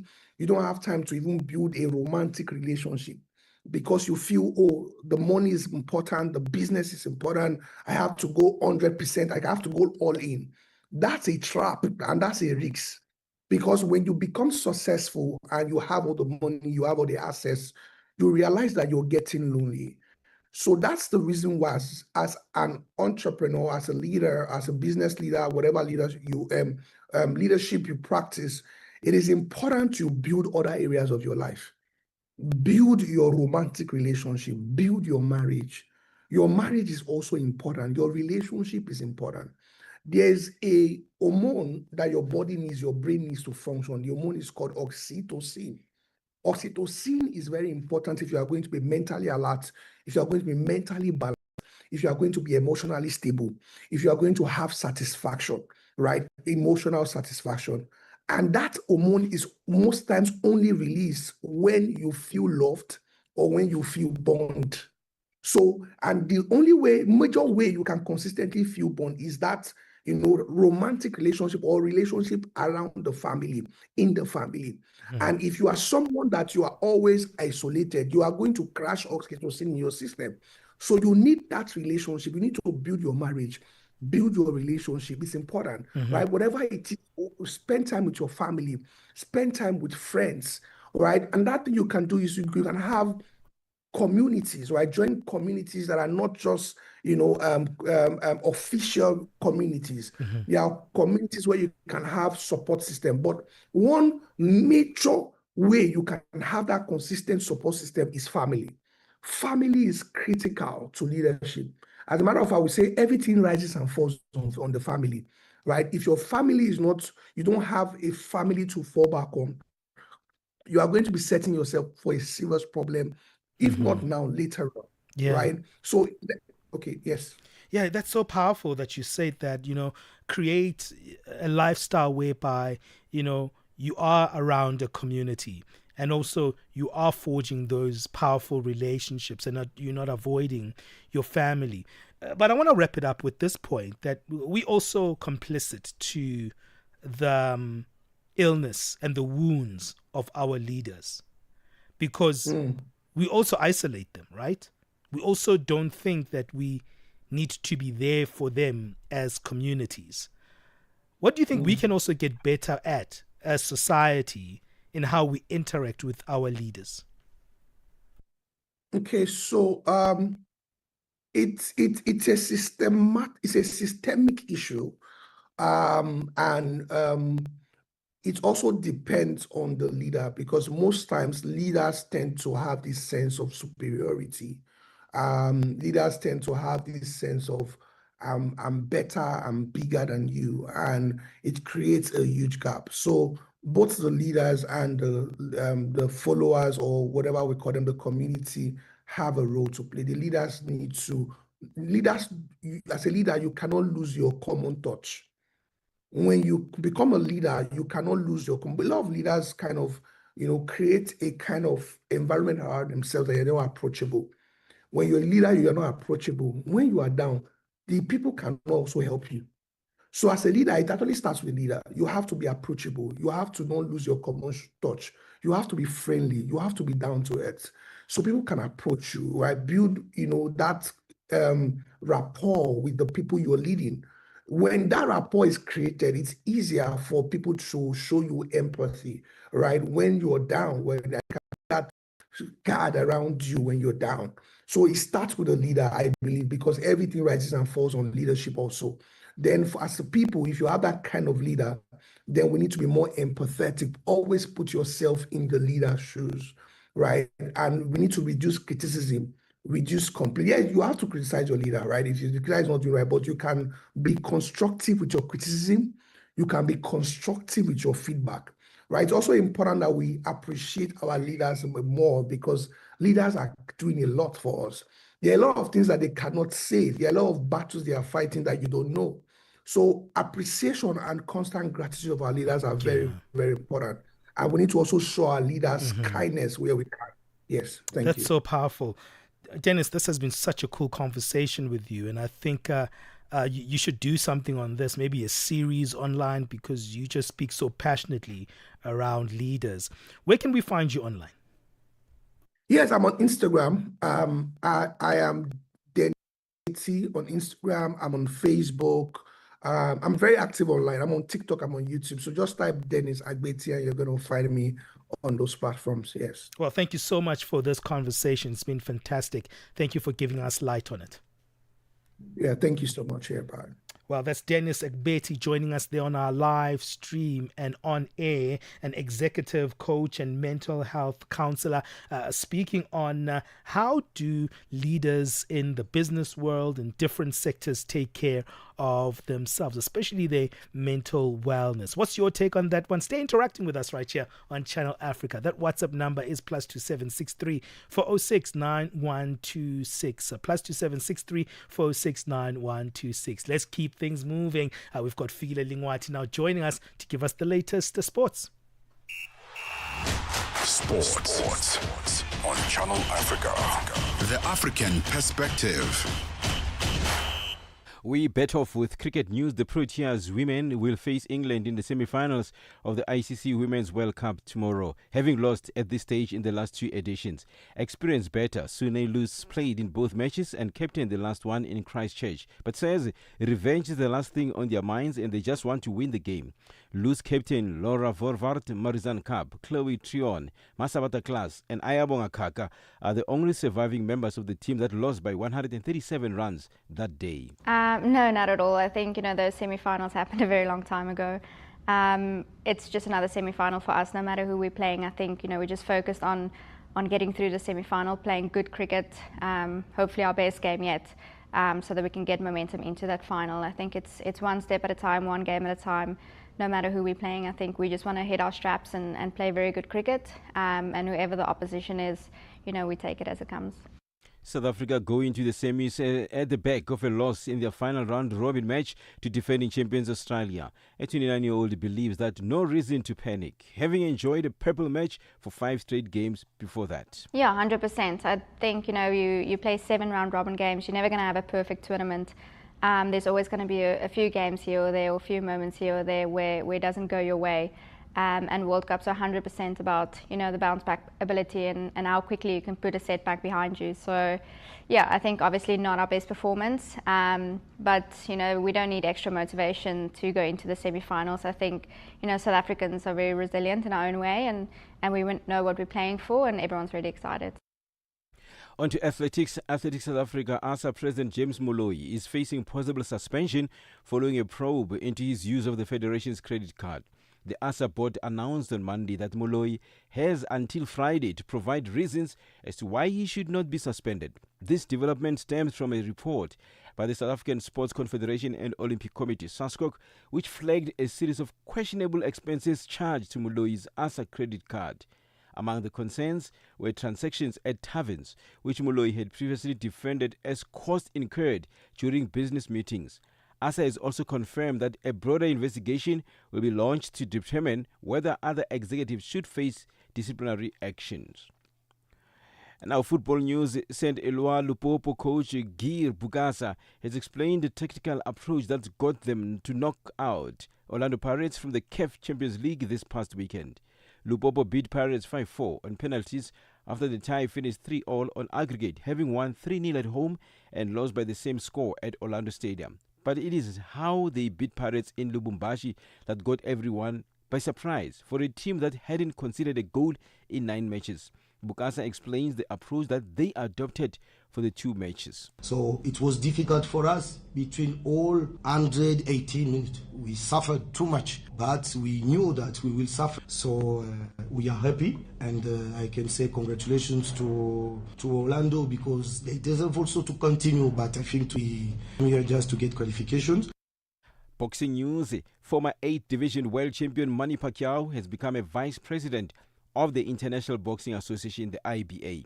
The 46-year-old Filipino, one of the greatest pound-for-pound fighters in boxing history, will work alongside Kremlin-linked President Umar Kremlev to develop athlete-first programs to expand athlete opportunities. The body was previously known as the Amateur International Boxing Association and ran the sport at the Olympics. After repeated warnings over financial governance and ethical concerns, the International Olympic Committee severed links with IABA ahead of the Tokyo Games in 2021. At the 2028 Los Angeles Olympics, the competition will be run by World Boxing. For any sports stories you'd like to share with us, please send an email to newsroom@channelafrica.co.za or call us on +2711 714 4459. This is Channel Africa Sport with me, Fikile Lingwati. Sports on Channel Africa. The African perspective. Mornings made better with Peter and Asanda on Rise and Shine. Weekdays 6 till 9. The South African Medical Association, SAMA, has officially suspended all relations with the Israeli Medical Association, a move welcomed by healthcare workers for Palestine, South Africa. The organization says this decision represents a powerful stand for medical ethics, justice, and human rights, echoing the global call for solidarity with Palestinians. And recently, we've also seen other national associations, such as the British Medical Association, Turkish. They've released quite strongly worded statements, although none have gone as far as SAMA to cut ties with the Israeli Medical Association, as well as to call for the suspension from the World Medical Association. It's a watershed moment that an organization has actually taken this step. And it's not an idle threat. SAMA is a member of the World Medical Association, and they can action this resolution by bringing it before the World Medical Association. Dr. Sadiq Mullah, chairperson of Healthcare Workers for Palestine, South Africa. Mornings made better with Peter and Asanda on Rise and Shine. Hi there. Do you want to elevate your business and give it a voice in South Africa and Africa as a whole?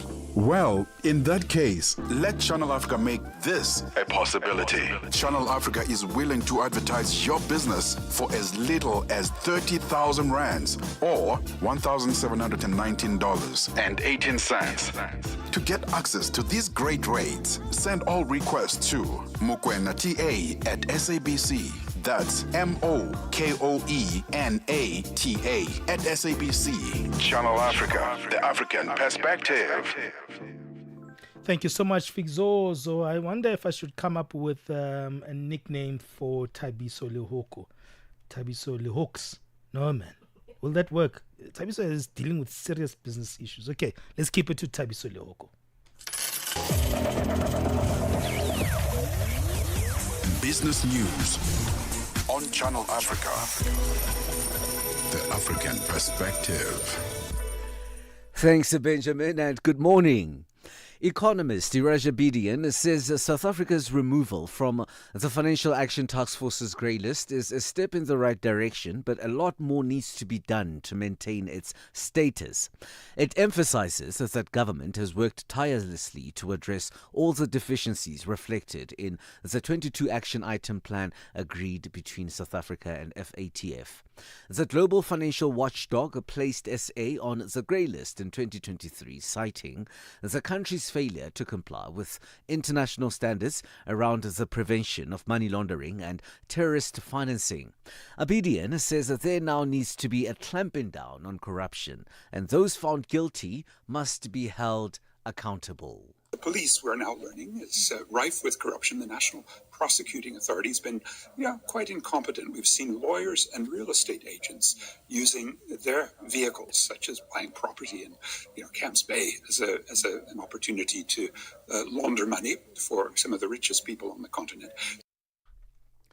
The South African Informal Traders Forum says it's disappointing that the city of Johannesburg keeps on requesting postponements in its legal battle with the Socio-Economic Rights Institute over forcible removal of informal street traders from the Central Business District.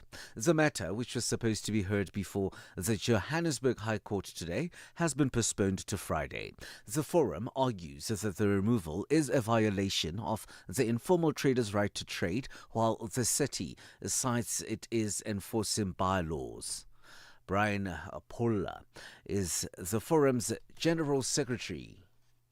No. How can they conduct a clean-up campaign and remove people who are trading legally so? Our members that we are representing in court, they didn't allocate themselves there. They were allocated by the city of Johannesburg. They've got a contract with the city of Johannesburg. They are paying rentals on a monthly basis to the city of Johannesburg. The government of Angola, in collaboration with the African Union Development Agency, will hold a 3-day summit in Luanda focused on financing infrastructure development in Africa. The AU emphasizes that infrastructure development is essential for Africa's growth and prosperity. However, the continent faces a significant funding gap. Didaba Tsotetsi is in Angola.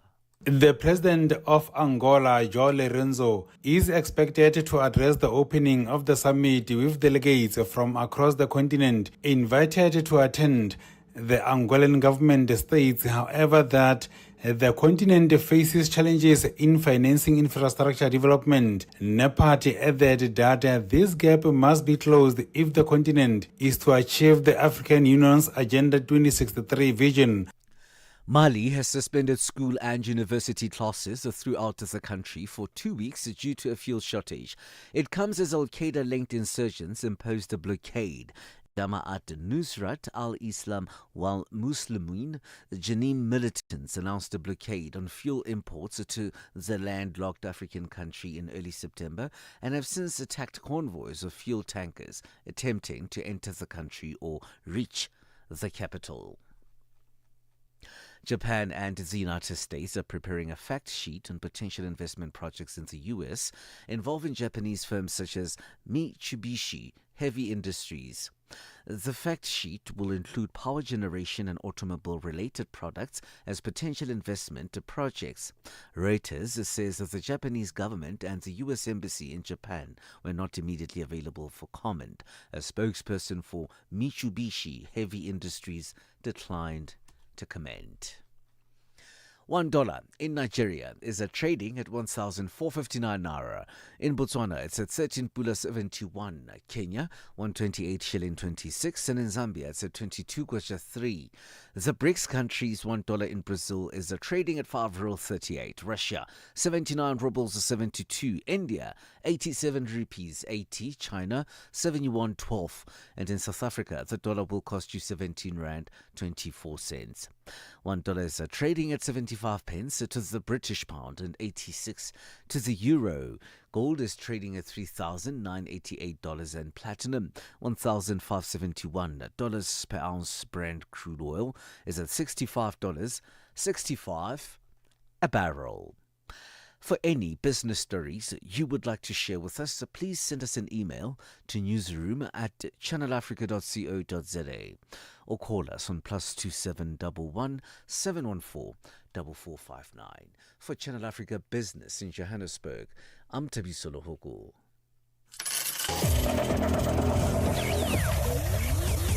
Business news on Channel Africa. The African perspective. Benjamin Moshatama on the move. Wizzy boy, make me dance. Daddy, oh, make me dance. Star boy, make me dance. Daddy, oh, make me dance. Wizzy boy, make me dance. Daddy, oh, make me dance. Star boy, make me dance. Daddy, oh, make me dance. I got a lot of songs she sings so. I make her meet a blow. Now my song she dey sing so. She never ever do. What we did nobody there. She dey like the one dress. She dey do the dirty dance. Valentino she dey wear. She call me funk master flex. Everything I want she give me.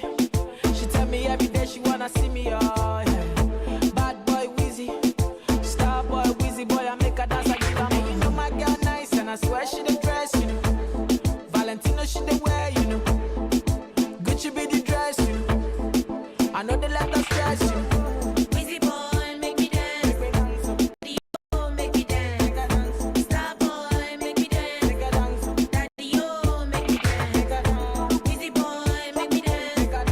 Daddy, oh, make me dance. Star boy, make me dance. Daddy, oh, make me dance. 1, 2, I love the way you dance. I love your kitty dance. I love the way you dance. I'm 3, 4, knocking on the door. Wine for me, baby girl. Give me one slow, girl. 5, 6, tip on your toe. Time for the dance, girl. What I do dance, I'm 7, 8. Don't beat it. Do what the teacher say. Don't come late, girl. 9, 10, open and close. Dance for the dance, girl. Oh yeah, wine up. 11, 12, wind up close. Do what the teacher say and put on the beat. Wizzy boy, make me dance. Make me dance. Daddy, oh, make me dance. Make me dance. Star boy, make me dance. Make me dance. Daddy, oh, make me dance. Wizzy boy, make me dance. Make me dance. Daddy, oh, make me dance. Make me dance. Star boy, make me dance. Make me dance. Daddy, oh, make me dance. Make it dance. Make it dance. Make it dance. Oh, make it dance.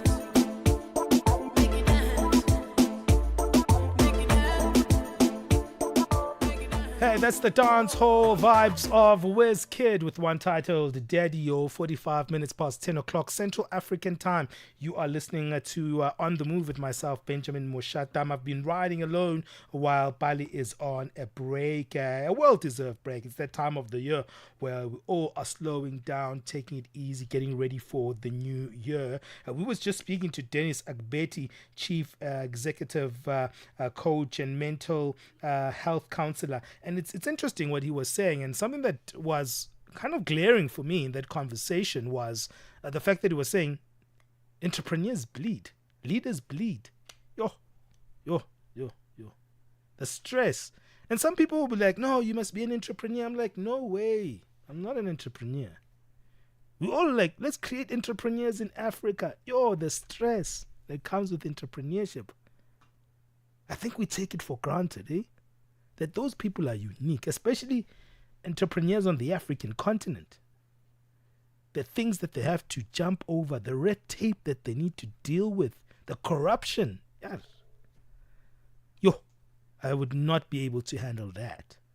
So how do we take care of the leaders in our communities? And look, even in our families, you as a wife busy demanding that, the money must keep flowing in. You don't know the stress your husband is going through as well. And also there's a demand even in society when it comes to female entrepreneurs, right? The stress that we put female entrepreneurs in, where sometimes we see their beauty before we see their capacity and want them to change their ethics. Imagine that stress that different entrepreneurs are facing on the African continent. When a business fails, and there's so much money that's been invested in that, imagine the kind of resilience you have to have as a person to overcome that particular moment, right? And how do we support them in those seasons? In fact, there's a lot of disloyalty that at times is around leaders and entrepreneurs because they just see people just dwindling, disappearing in times of failure. I mean, they know how to deal with failure. I think entrepreneurs are kind of hard-won in terms of how they see life. They've got just a different philosophy around those matters. But then people just disappearing when nothing is there, or what seems to be nothing, right? Because entrepreneurs know how to navigate disappointment. Then, they question people's loyalty. And maybe that's why they find themselves in isolation. What's your take on this one? How do we take care of leaders and entrepreneurs on the African continent? Let us know on our WhatsApp number, +2 763 406 9126. Remember, there are different ways for you to be part of the Channel Africa family as well. You can find us on different platforms at Channel Africa 1 being the handle. Remember, we are on Instagram, we're on TikTok, we are on YouTube, we are also on Facebook. Just use that handle at Channel Africa 1 and you'll find us here on Channel Africa. Well, we're also going to be moving with a very, very cool conversation, something that is trending at times on social media, the idea of manifestation, manifesting money. Some people say it's a myth or it's mystical, but others say, it's reality. It's a science where, just think of money in a positive way and it will come into your life. It will manifest somehow. I'm not so sure because if you like me, you probably think about money all the time. I mean, it's a normal thing because it's one of the biggest needs that we have in our lives, right? Money. Money is something that we all think about. But does the fact that we think about it bring it into our realm? Does it bring it into our lives? Well, we're going to unpack the art of training perception, discipline, and decision making to support your financial goals. We're going to be speaking to John Akiri, who is a financial wellness coach and director of Money Messages. I like the idea of money messages. What some people say it's about what you proclaim into the atmosphere, and when you say it into the environment, and money will come. Sounds very, very nice. Let's all try it and see if it will happen. Well, that's a conversation that we're going to have a little bit later. What's your take on that one as well? Keep in touch. +2 763 406 9126. WhatsApp number is there for you. Stay in touch with the conversations happening right here in studio. No fairy tales, just the facts and the music you love on Channel Africa. 9 to 12 midday Central African Time. On the move.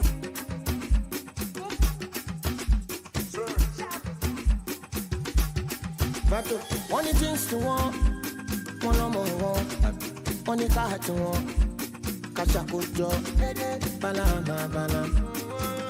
Alhamdulillah, oh me for that. Yeah. I'm a girl, walk on, side walking toes, but you power sporty, but you zero shorty. What you want, I'm on two, when you call a Mura Kiriwa, you give him baby. Twerk your body, twerk your body, twerk your body, twerk. Hollywood, down, twerk the body, twerk the body,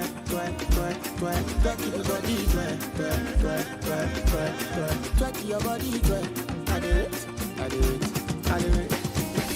Isakaba, give me your Bakasio. Your body looking like tsunami. Explosive Hiroshima, Nagasaki. Plenty of money, don't make me miscalculate. Don't make me over the pay. Don't make me the misbehave. It with them twerk. We don't make a man go. Taking a pepe. Egba me o Jesus. Baby feeling the boy like Oleku.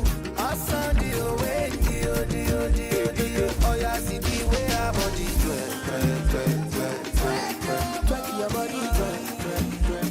Baby, take your body, twerk.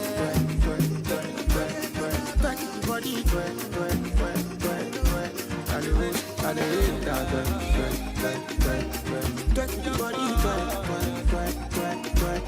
Twerk your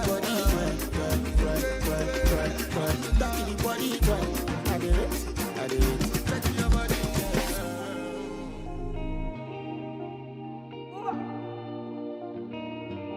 No fairy tales, just the facts and the music you love on Channel Africa.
Hey, cool collaboration with Shasha, Calvin Momo on the beats there, and Sykes on vocals. That one is titled Ndawana. Before that, we was another collaboration that was fantastic. Kez Daniels and Davido with their Twe. It's 56 minutes past 10 o'clock Central African time. We're moving into the final hour of On the Show. We want to let you in the conversations. So we've got an On the Move poll that we've been tracking, and we want to get your thoughts as well. Go visit us on X. Our X handle is at Channel Africa 1. There we are asking, are school appearance rules about discipline, or are they all about control? Let us know what you think about that one. Are school appearance rules about discipline or control? We want to get your thoughts. Remember, first option is discipline, second option is control, or it could be both of them. We were speaking to our guest earlier on, Precious Ogbomo, a learning and development expert, about the intersection of dress codes, hair rules, and student rights in African schools. What's your personal take on that conversation? Let us know, and we'll give you an update a little bit later on when we wrap up the show on what's happening there. Well, we're moving into our conversation around money. Usually we speak about that in our Money Matters feature, and we're going to do the same today. There's a term called manifestation, which is the idea that you can manifest money by how you think about it, how you are disciplined in it, and you could build wealth and attract money to you by the ideas that you have on that. But it also has a more practical measure. It's not just about the mindset, but also it is surrounded around productivity. Is this real? For real? I'm a bit of a skeptic when it comes to this one. I'm not quite sure. I used to remember back in the days as a younger Christian, I used to declare, I am a millionaire. I am a millionaire. In the name, I am a millionaire. Hallelujah. And I'm still waiting for my millions. Still waiting for them. Huh? Does that say that maybe I'm misled with my confessions? My confessions of being a billionaire, you know? I saw myself with Dangotes. But I don't know, man. Someone is letting me down here, because those days I haven't seen the manifestation of the millions. So maybe I'm doing it the wrong way. We'll find out a little bit later from our guest. We'll be joined by Jean Archery, who is a financial wellness coach and director of Money Messages. We'll speak a little bit about, is there a connection between training your perception around money and also the discipline that you have around money, and how you can actually come to the idea of manifestation?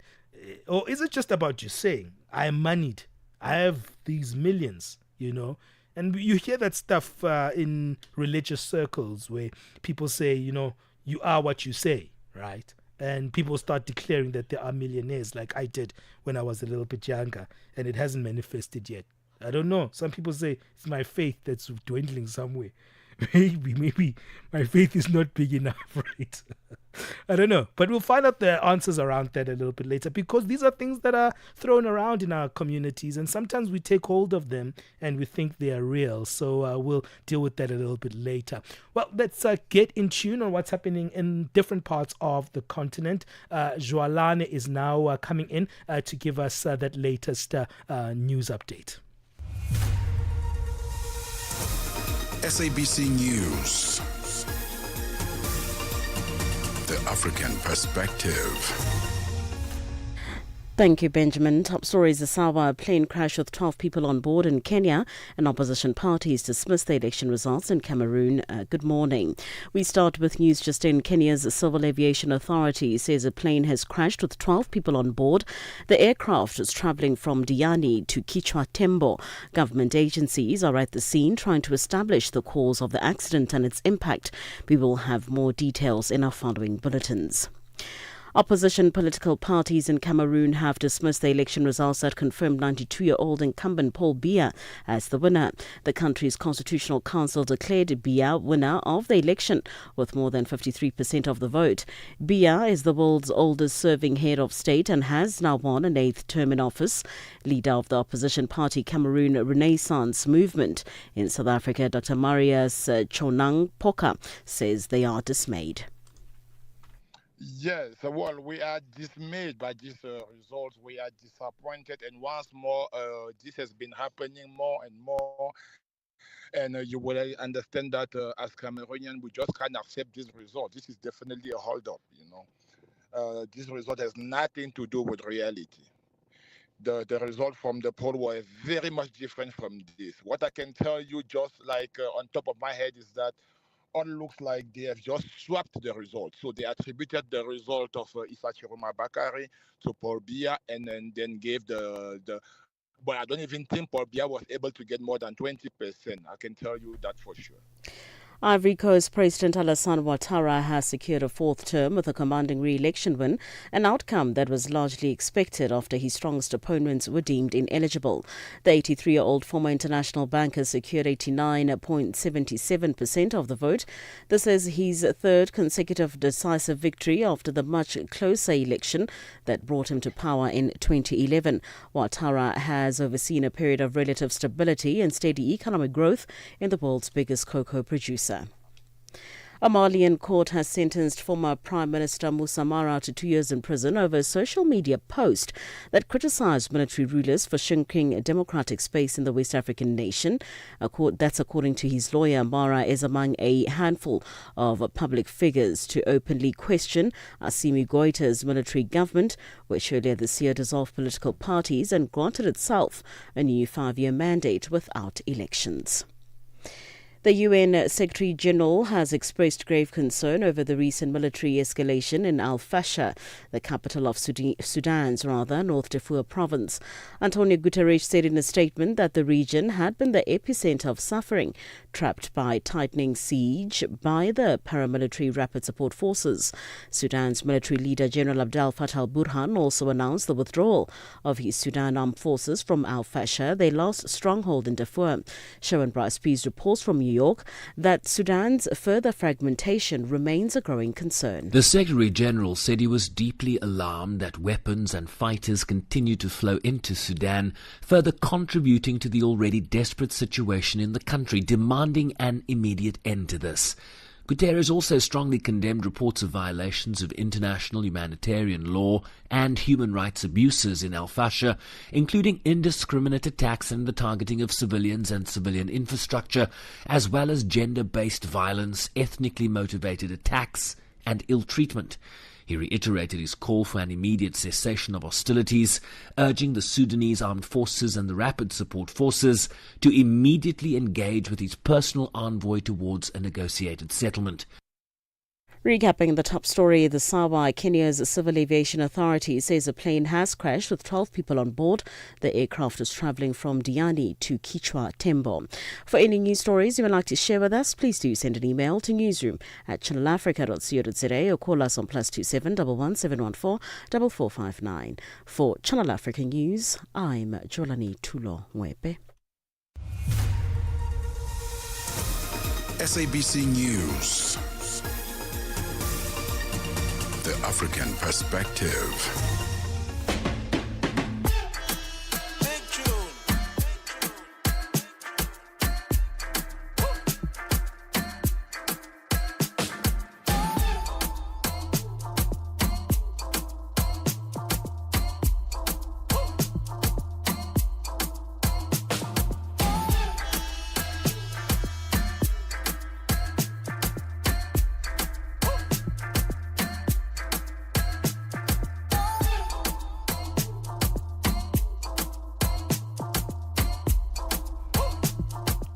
All right, 5 minutes past 11 o'clock Central African time. Thank you, Joals. See you tomorrow. Thank you for holding us down this morning. You know, our news team, they wake up very early in the morning, so we are thankful for the work that they put in. Thank you, guys. We're moving into our Money Matters feature. Money is something that is crucial in our lives, you know, and it just doesn't affect us from a practical perspective, but also spiritually, man. You know, the beliefs that we have around money have a lot to do with, at times, our confidence towards how we deal and tackle life. And sometimes it's those inbred beliefs that can create anxiety when the money is not there. And at times, even when the money arrives, you just don't know what to do with it because you've got those inbuilt beliefs about money that are not even healthy for you, right? Today, we're going to be speaking about something I'm not quite sure if it's healthy or not. And is there a healthy way of practicing it? Is it something that also can be a delusion of sorts? Or, some people say delulu is good. So being delusional is good in contemporary society, right? So we're going to be speaking about this idea of money manifestation. Is it a delusion of sort? Or is it something that's practical that can help you even have just positive ways to align yourself to good sources of attaining money? Also to have an understanding that, you are not your money. You are not, what you have. Or does it do the reverse? So we'll be speaking about manifestation with our guest, Jean Archery, who is a financial wellness coach and director of Money Wellness. Stay in the conversations. Remember, if you don't follow us on our socials, please do. Let's make the Channel Africa family a bit bigger. We'd love you to engage with us in that way where you're just part of the everyday conversations. And the best way is if you do subscribe to our pages. Go to our YouTube page, follow us on that Channel Africa YouTube page so you can stay in sync of what's happening here on Channel Africa. Our Facebook page, follow us, all the other social media platforms where we're on, be there. We are everywhere, including TikTok, so you can find us easily there. Africa. It's time to plug into the heartbeat of the continent. Tune in to Channel Africa, your go-to radio station that broadcasts in 5 different languages. L'Afrique du Sud célèbre la journée nationale du Kabla hujaitwa kwa jina la Double K or more of our forests have been destroyed. Tamo Partido Africano da Independência da Guiné. See, Channel Africa represents every corner of this amazing land. From Lagos to Cape Town, Nairobi to Dakar, we've got you covered with the freshest news, music, and cultures. So, turn up the volume, feel the rhythm.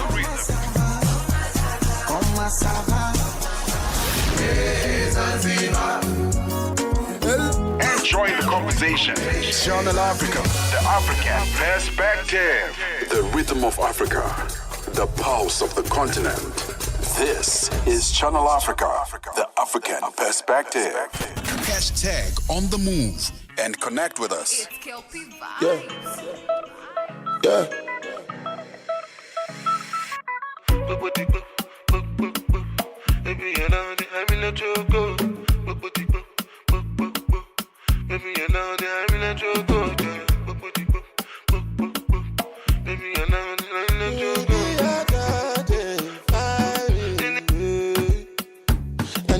Angelina, you the cool in my temperature. If you call, I go come deliver. I no go fall in your hand never. So now me you could love forever. I'm a cocky no feeble letter. I'm a Angelina, I'm a Angelina. Oh me all down. Anytime when I see you for the club or the television, your body. Sure you know say the thing when you carry 50 kill somebody. You know I feel a vibe, you feel a vibe, so baby whine about me. Yeah, and I know you shy, but it's cool when we're making love. On the low, on the low, on the low, on the low, on the low, on the low, on the low, on the low. Angelina, you the cool in my temperature. If you call, I go come deliver. I no go fall in your hand never. So now me you could love forever. I'm a cocky no feeble letter. I'm a Angelina, I'm a Angelina. Oh no, so when I want to come out, make a signal you. Why you want to request on me like I interview? I'm tryna put a finger to and be a better guy, be a better guy. On the low, on the low, on the low, on the low. Beautiful one. Smooth, melodic delivery, dancehall inspired. That is Burna Boy with one titled On the Low. Hey, don't tell everybody, man. It's just between me and you, baby girl. Let's keep it on the low. Hey, we're going to have more conversations after the break. Stay with us right here on Channel Africa. In this episode of Channel Africa Conversations, Peter talks to Dr. Tulisile Buddha, an academic, author, and an expert in indigenous knowledge systems. Join us for a compelling discussion on preserving African languages and traditions in the digital era. Dr. Tulisile unpacks the role of educators, explorers, and how technologies like AI can support cultural preservation, and challenges us to rethink how we honor African heritage. You can find the episode on YouTube, SABC Plus, and on our website, channelafrica.co.za. This episode is a must-listen for educators, creators, and change makers across the continent. Channel Africa, the African perspective. Download the SABC app and take Channel Africa with you everywhere you go. Channel Africa and you have got something in common. The thirst for knowledge. Hey, it's Money Matters time. We're speaking about the concept of money manifestation. Others know it rather as manifestation. It's often portrayed as something of a mystical process that, wealth can be attracted through thoughts alone. But beneath the surface, there could be the idea that there's something more practical and measurable here. And there's some of us who have just, growing up, I want to be a millionaire. So you think the more times you say, I'm going to be a millionaire, I'm going to be a millionaire, I'm going to be a millionaire, you're going to end up one day being a millionaire. And yeah, it doesn't happen that easily. We unpack the training, perception, and also the discipline, the decision-making to deal with this particular issue. We've got Jean Archery back on the show, financial wellness coach and director of Money Messages. Jean, welcome back on the show. Thank you for having me back, Benjamin. How are you doing today? Good. How many times should I say, I'm going to be a millionaire, I'm going to be a millionaire, I'm going to be a millionaire until it happens? Tell me it happens. Tell me it works like that, please. It starts with the belief that you can be a millionaire, that anything is possible for you. And I think that's the problem with a lot of us is we grew up in scarcity, we grew up with lack, so that's what we know. Yeah. And again, just having that vision of what it is we want to achieve for our lives does actually contribute towards the next steps of the plan. So it's not just only about wishing I could be a millionaire, but it's also about the actions that follow thereafter, the strategies that you put in place in order to be able to achieve on that vision.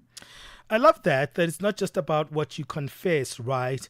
But we do live in scarcity on the African continent. It's not something that is just about belief. It's literally structural, right? That lack is systematic in many of our African countries. So for you to hear that, no, it's a mental thing, it's a little bit strange for me, Jean. Yeah. No, 100%. And I think our reality is that we are surrounded by poverty and lack of opportunities. And, we could make a whole host of other challenges and bring a whole host of other challenges to the fore. But, a simple example, and I often talk about this when I look at yes, I know having opportunities makes financial success a lot easier.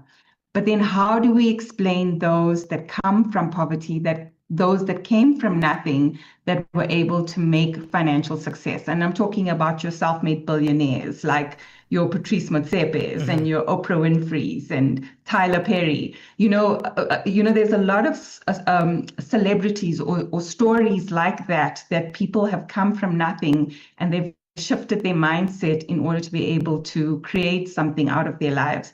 So I think when we look at inspirational stories like that, and again, it's not about reinventing the wheel. I think what we need to do in order to create wealthier mindsets is to look at what other people are doing. Look at what the wealthy people are doing. And I know there's no secret formula that you can apply, but there are certain principles and habits that you can apply to your life in order to be able to start shifting your mindset around money. Mm-hmm.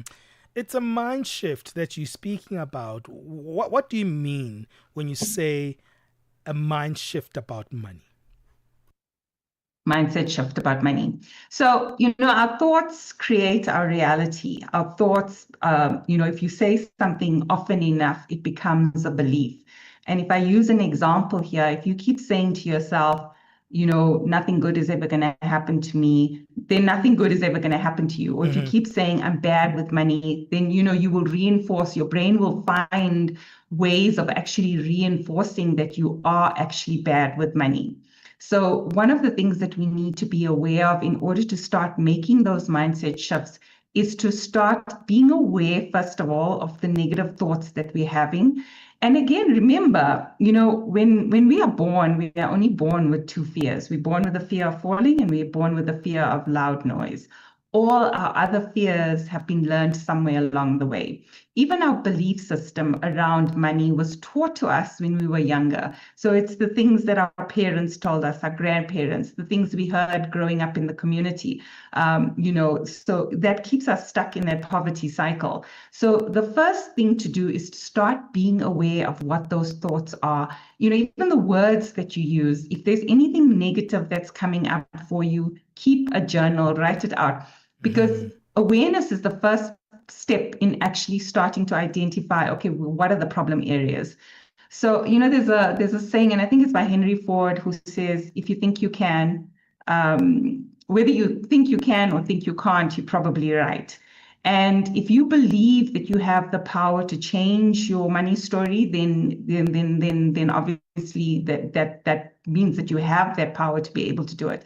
And I'm not saying it's just having the belief and then everything else is going to start falling into place. But it is the starting step to actually correcting the behaviors that we learned and the behaviors and beliefs that we were programmed to believe in as children. I mean, if you take an example of someone who is born into a celebrity home, I mean, if you look at a singer like Beyonce as an example, her daughter is going to probably follow in her footsteps because she's been exposed to certain thinking and certain environments. Yeah. Now, if you take that same child and you put her in a completely different environment, her mindset around her beliefs around whether she can sing and perform would probably be very different.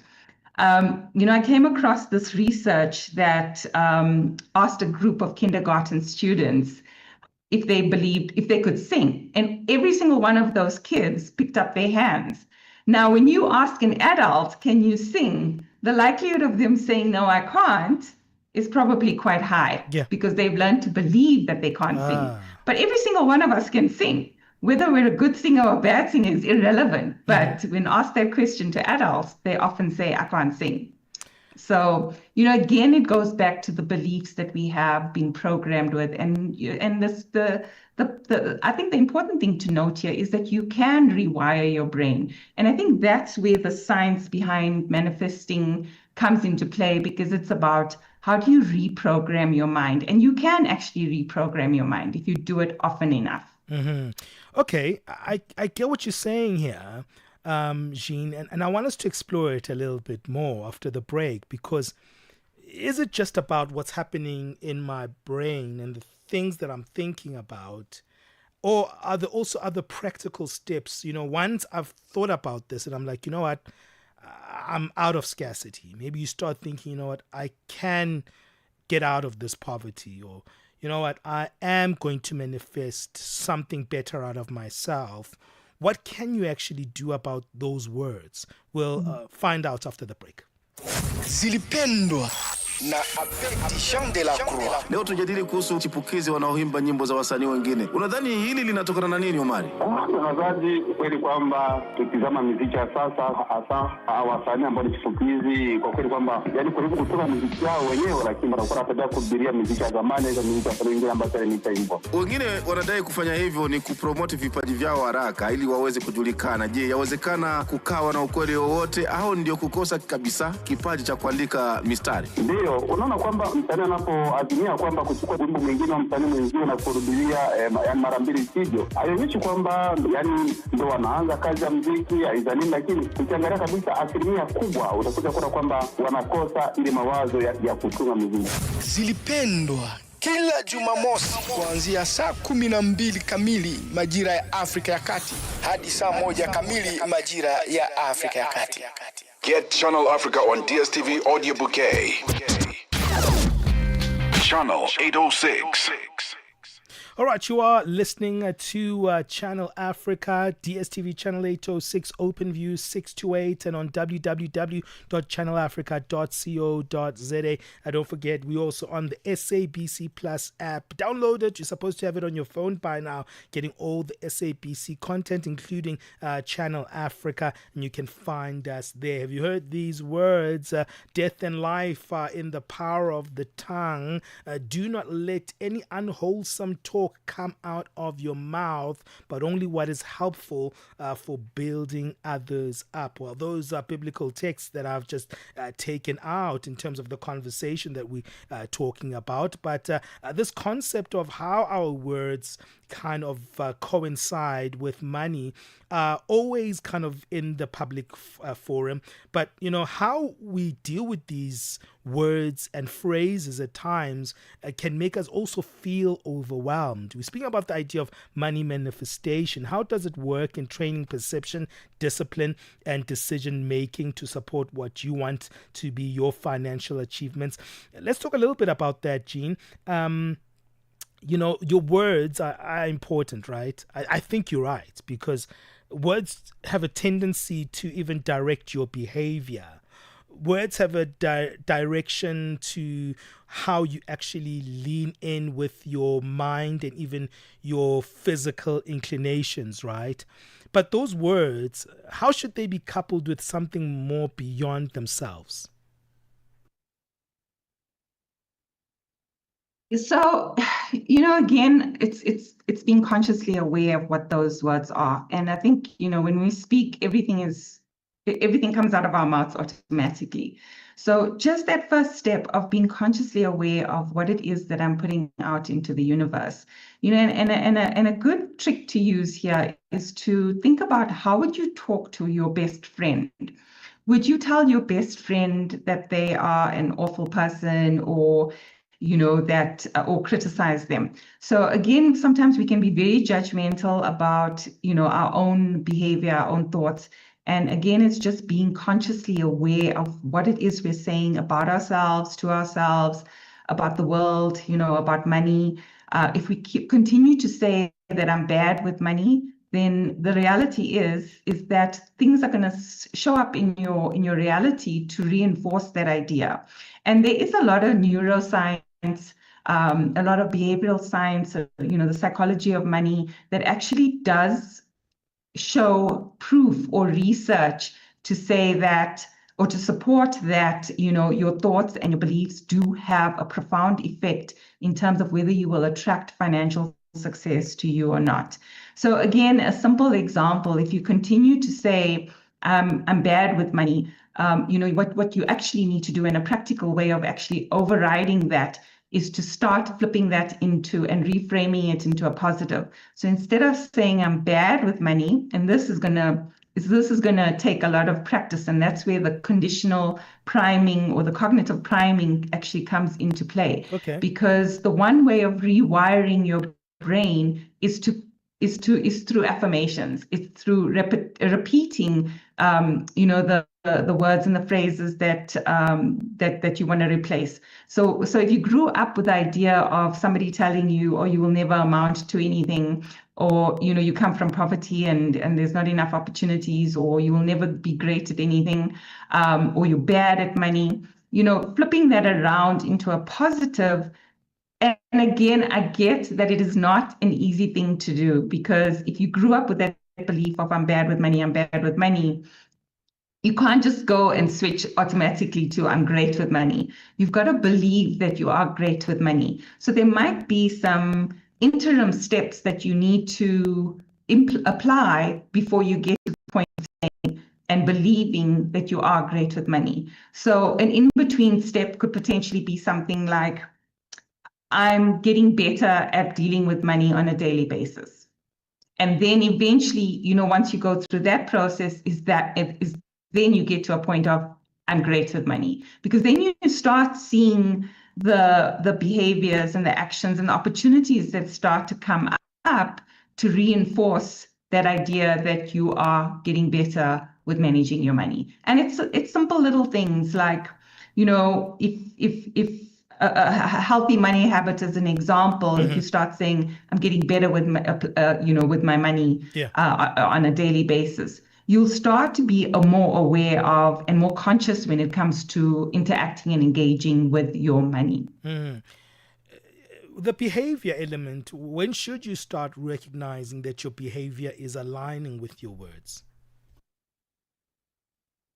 So again, I mean, if you continue to say to yourself that I'm bad with money, then negative scenarios or situations is going to come up. You are not, and there's certain behaviors that actually stem from that. For example, you won't pay as close attention to your money as what you should. You might end up overspending. You might not have a budget in place. So when you start to say that I'm actually building good habits with money on a daily basis, you'll then be a lot more consciously aware of your actions. So you'll start thinking, okay, well, I need to have a budget, or, I should learn to say no when I feel like I want to overspend, or I know I need to look at my credit score. I know I need to take certain actions, because that reinforces what it actually means to build healthy habits around money. Is there a wrong way of doing this whole thing? There is no secret formula. So and this is something that I've battled with myself, because I've had my own challenges with my relationship with money. So I've had to do a lot of inner work in terms of improving that relationships. And over the last probably 4 or 5 years, I've been really, doing a lot of work in terms of abundance mindset, using gratitude, using visualization, meditation, all those woo things that you mentioned before. So, again, people have to try and figure out what's going to work for them. And also, I think it is important to be consistent, to do the work. I mean, there's a lot of tools available out there that can help people to reframe how they actually think about money. One of the coaching tools, or the methodology that I use in my coaching program, and it's called the think, feel, behave model. So basically what that does is we look at, how do you think about money, how do you feel about money, and how do you behave with money. So, again, there's different things that we address in each of those concepts to help people to shift their money mindsets around, or their mindsets around money. So there's no secret formula, but there are things that you can do, tools that you can use to actually improve your relationship with money. Well, I love this conversation. It's wonderful to help people around their feelings of money and what they're thinking about money, because I think it's an indication of things that they also need to work on. So I think the ways you think about money also indicate that the things that you should sort out in your interior world, but also how they manifest in your physical. So thank you so much for giving us your time. You're welcome. Jean, where do we get hold of you? Jean Archery, Money Messages. I'm on all social media platforms. I also have a YouTube channel. So if people want to subscribe to my channel, there's a few videos that I created a while ago around a wealth mindset. So it talks about using things like visualization, meditation, a vision board, adopting the healthier habits that wealthy people apply to their lives. So you don't have to reinvent the wheel. Look at what wealthy people are doing and apply that to your lifestyle. All right, Jean, that's been fantastic. Thank you for joining us once again on Channel Africa for our Money Matters feature. That's Jean Archery, who is a financial wellness coach and director of Money Messages. Well, that one takes us to 11:30 Central African time. Do you think what you think about money manifests how much you're going to have at the end of this month? Let us know on our WhatsApp number, +2763 406 9126. And I see people coming in on the live stream. Let us know where you are listening to Channel Africa from when you arrive there. Thank you to you who is joining us as well. If you haven't done it, you can find it on our multiple platforms. Basically, we're on YouTube. Our YouTube page is fantastic for those live streams, but also we run simultaneously on our Facebook page. Hey, let's move on right now. Wrapping up the latest sports news is File Lingwati. Really looking forward to tonight's game. I'm a Pirates fan, so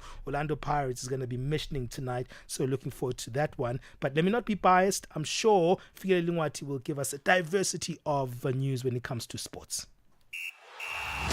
Sports on Channel Africa. The African perspective. We bet off with cricket news. The Proteas women will face England in the semi-finals of the ICC Women's World Cup. Having lost at this stage in the last two editions, experienced batter Sunay Luz played in both matches and captained the last one in Christchurch, but says revenge is the last thing on their minds and they just want to win the game. Luz, captain Laura Volvat, Marizan Kapp, Chloe Trion, Masabata Class and Ayabonga Kaka are the only surviving members of the team that lost by 137 runs that day. No, not at all. I think, those semi-finals happened a very long time ago. It's just another semi-final for us, no matter who we're playing. I think, we're just focused on getting through the semi-final, playing good cricket, hopefully our best game yet, so that we can get momentum into that final. I think it's one step at a time, one game at a time. No matter who we're playing, I think we just want to hit our straps and play very good cricket. And whoever the opposition is, we take it as it comes. South Africa go into the semis at the back of a loss in their final round-robin match to defending champions Australia. A 29-year-old believes that no reason to panic, having enjoyed a purple match for 5 straight games before that. Yeah, 100%. I think, you play 7 round-robin games. You're never going to have a perfect tournament. There's always going to be a few games here or there, or a few moments here or there where it doesn't go your way. And World Cups are 100% about, the bounce back ability and how quickly you can put a setback behind you. So, yeah, I think obviously not our best performance, but, we don't need extra motivation to go into the semi-finals. I think, South Africans are very resilient in our own way and we know what we're playing for and everyone's really excited. Athletics South Africa ASA President James Moloi is facing possible suspension following a probe into his use of the Federation's credit card. The ASA board announced on Monday that Moloi has until Friday to provide reasons as to why he should not be suspended. This development stems from a report by the South African Sports Confederation and Olympic Committee SASCOC, which flagged a series of questionable expenses charged to Moloi's ASA credit card. Among the concerns were transactions at taverns, which Moloi had previously defended as costs incurred during business meetings. ASA has also confirmed that a broader investigation will be launched to determine whether other executives should face disciplinary actions. On to football news, St. Eloi Lupopo coach Guy Bugasa has explained the tactical approach that got them to knock out Orlando Pirates from the CAF Champions League this past weekend. Lupopo beat Pirates 5-4 on penalties after the tie finished 3-3 on aggregate, having won 3-0 at home and lost by the same score at Orlando Stadium. But this is how they beat Pirates in Lubumbashi that got everyone by surprise for a team that hadn't conceded a goal in 9 matches. Bugasa explains the approach that they adopted for the 2 matches. So it was difficult for us between all 118 minutes. We suffered too much, but we knew that we will suffer. So we are happy, and I can say congratulations to Orlando because they deserve also to continue, but I think we are just to get qualifications. And finally, with motor riding and bikers, Moto3 rider Noah Detweiler remains in a stable but still critical condition after being involved in a serious crash at the Malaysian Grand Prix over the weekend. Detweiler collided with Moto3 world champion Jose Antonio Rueda during a sighting lap before their race. Moto3 is the entry level below Moto2 and MotoGP. Both riders were airlifted to hospital before the race, which was delayed and shortened. Spaniard Rueda, who claimed the championship with 4 races to spare in Indonesia earlier this month, suffered a suspected hand fracture. For any sports stories you'd like to share with us, please send an email to newsroom@channelafrica.co.za or call us on +2711 714 4459. This is Channel Africa Sport with me, Figile Nwati. Sports on Channel Africa. The African perspective. The Upside, taking the African perspective to fresh levels. Million ways them flee when them buck up in a torture. Cause them I get torture. Ladies and gentlemen, please welcome to The Upside, Stone Boy!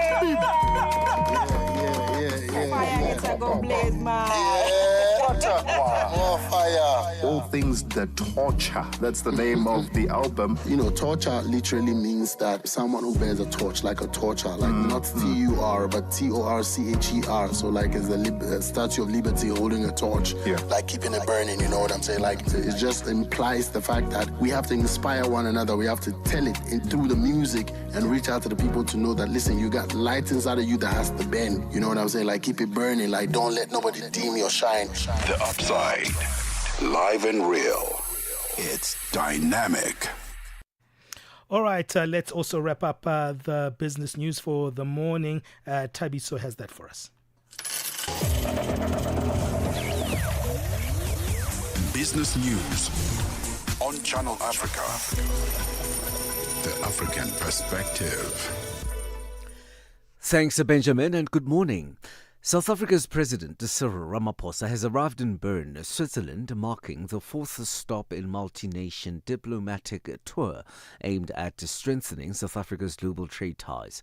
His visit to Switzerland follows 2 official state visits to Vietnam and Indonesia and a working visit to Malaysia, where he was awarded an honorary doctorate.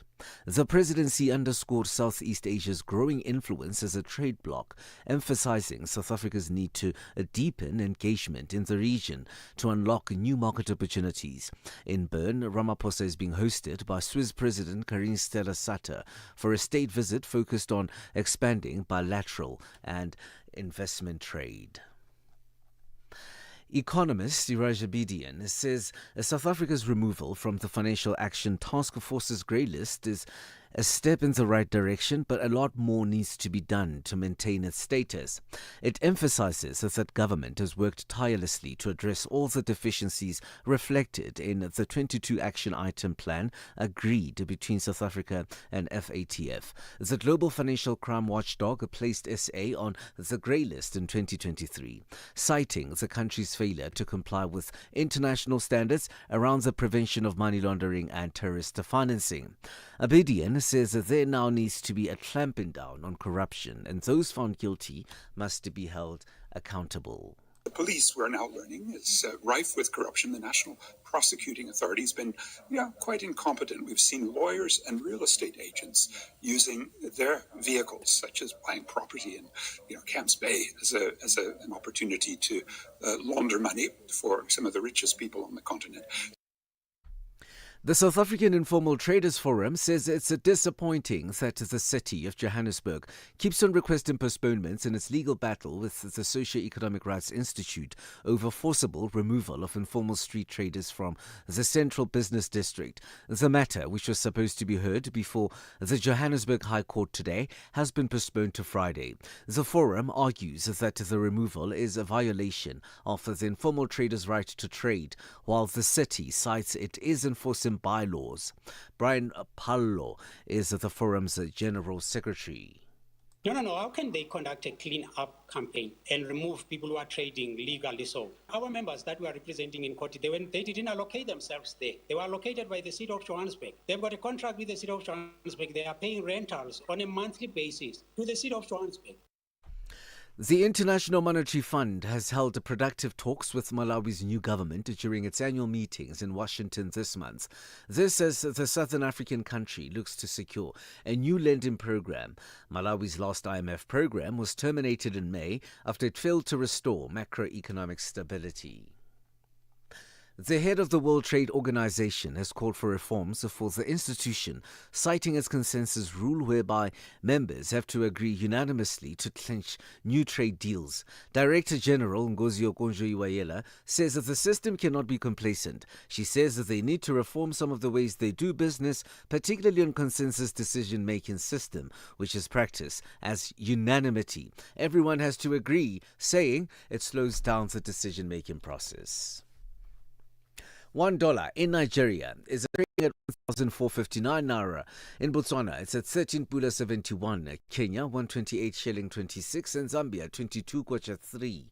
The BRICS countries in Brazil, the dollar there will cost you 5.38. Russia, 79 rubles 72. India, 87 rupees 80. China, 7 yuan 12. And in South Africa, the dollar will cost you 17 rand 24 cents. $1 is trading at 75 pence to the British pound and 86 to the euro. Gold is trading at $3,988 and platinum $1,571 per ounce. Brand crude oil is at $65.65 a barrel. For any business stories you would like to share with us, please send us an email to newsroom@channelafrica.co.za or call us on +2711 714 4459. For Channel Africa Business in Johannesburg, I'm Tabisolo Hoku.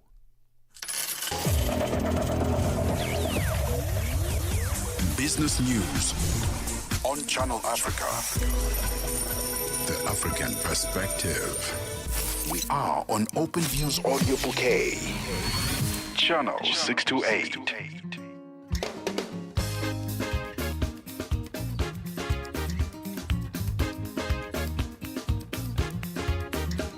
Mzee alisema hakuna cha bure, huo msemo tumeutafsiri kinyume.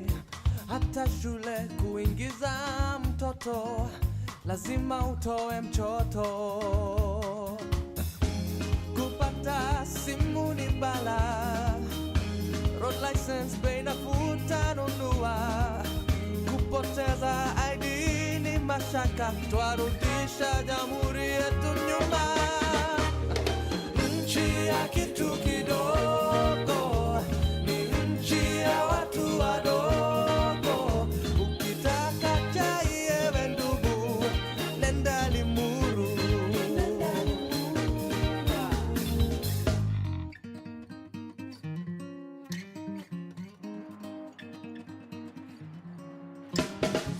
Hata nyumbani ukipatwa na majambazi, kupiga 99 masema sisi hatuna gari.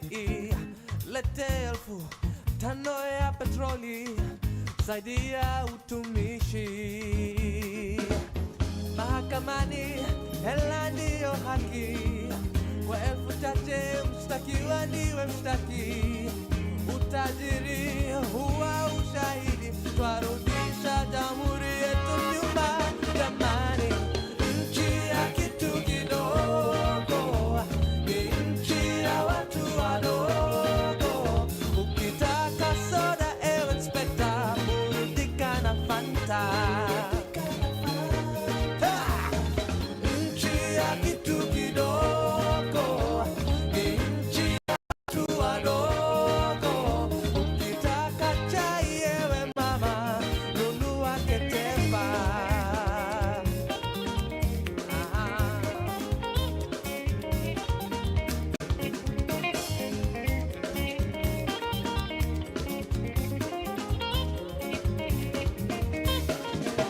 Huko Kenyatta madawa zimeisha, mashiti za uzwa marikiti 100 kwa 100. Wafanyikazi waenda miezi bila pesa, ni bahati ukitibiwa. Mzigo wetu unazidi kuwa mzito, watoto wane na mshahara wa 2,500 ya vitabu na viatu na vyakula. Nauliza na Mbotela, je, huu ni ubwana?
Tune in and turn up the volume. This is Channel Africa.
Beautiful girl from Botswana, Mpho Sabina with Too Late for Mama, paying homage to the beautiful Brenda Fassie. And before that, you heard Eric Wainana with one titled Nchi ya Kitu Kitogo.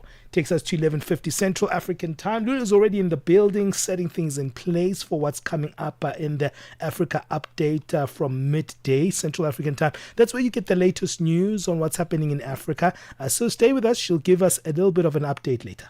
Africa, meet Abedi. Yeah, that's me. Abedi is a music lover through and through. I really love African music. He's got a taste for all kinds of tunes and spends his days listening to Channel Africa. Guess what? He didn't know. Okay. Channel Africa wants to help Abedi and all music lovers everywhere to discover even more incredible music. That is why Channel Africa is calling on all African musicians to submit their music. Musicians, remember to give us all your relevant information. Make your submissions at music@channelafrica.co.za. Submissions are your chance to be heard on radio. But sadly, they do not guarantee that you'll be playlisted. All submissions will be carefully reviewed to see if they meet our station's requirement. Channel Africa, the African perspective.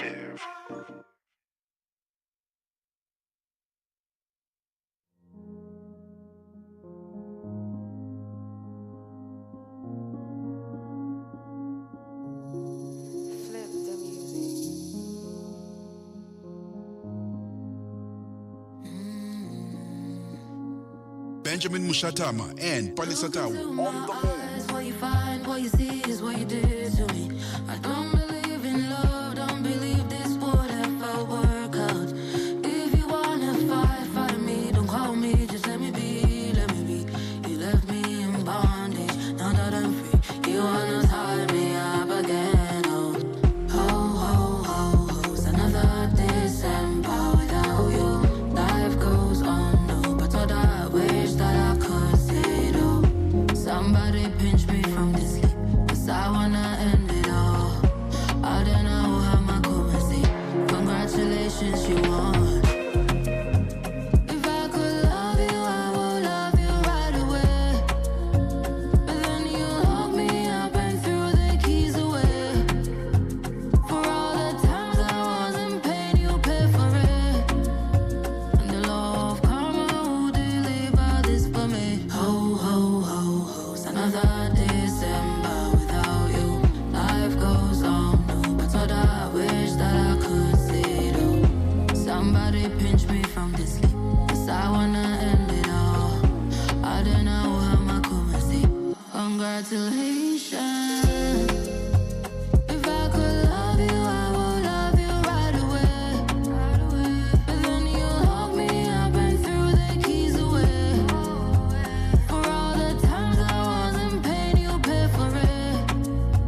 And the law of karma will deliver in my eyes. What you find, what you see is what you did to me.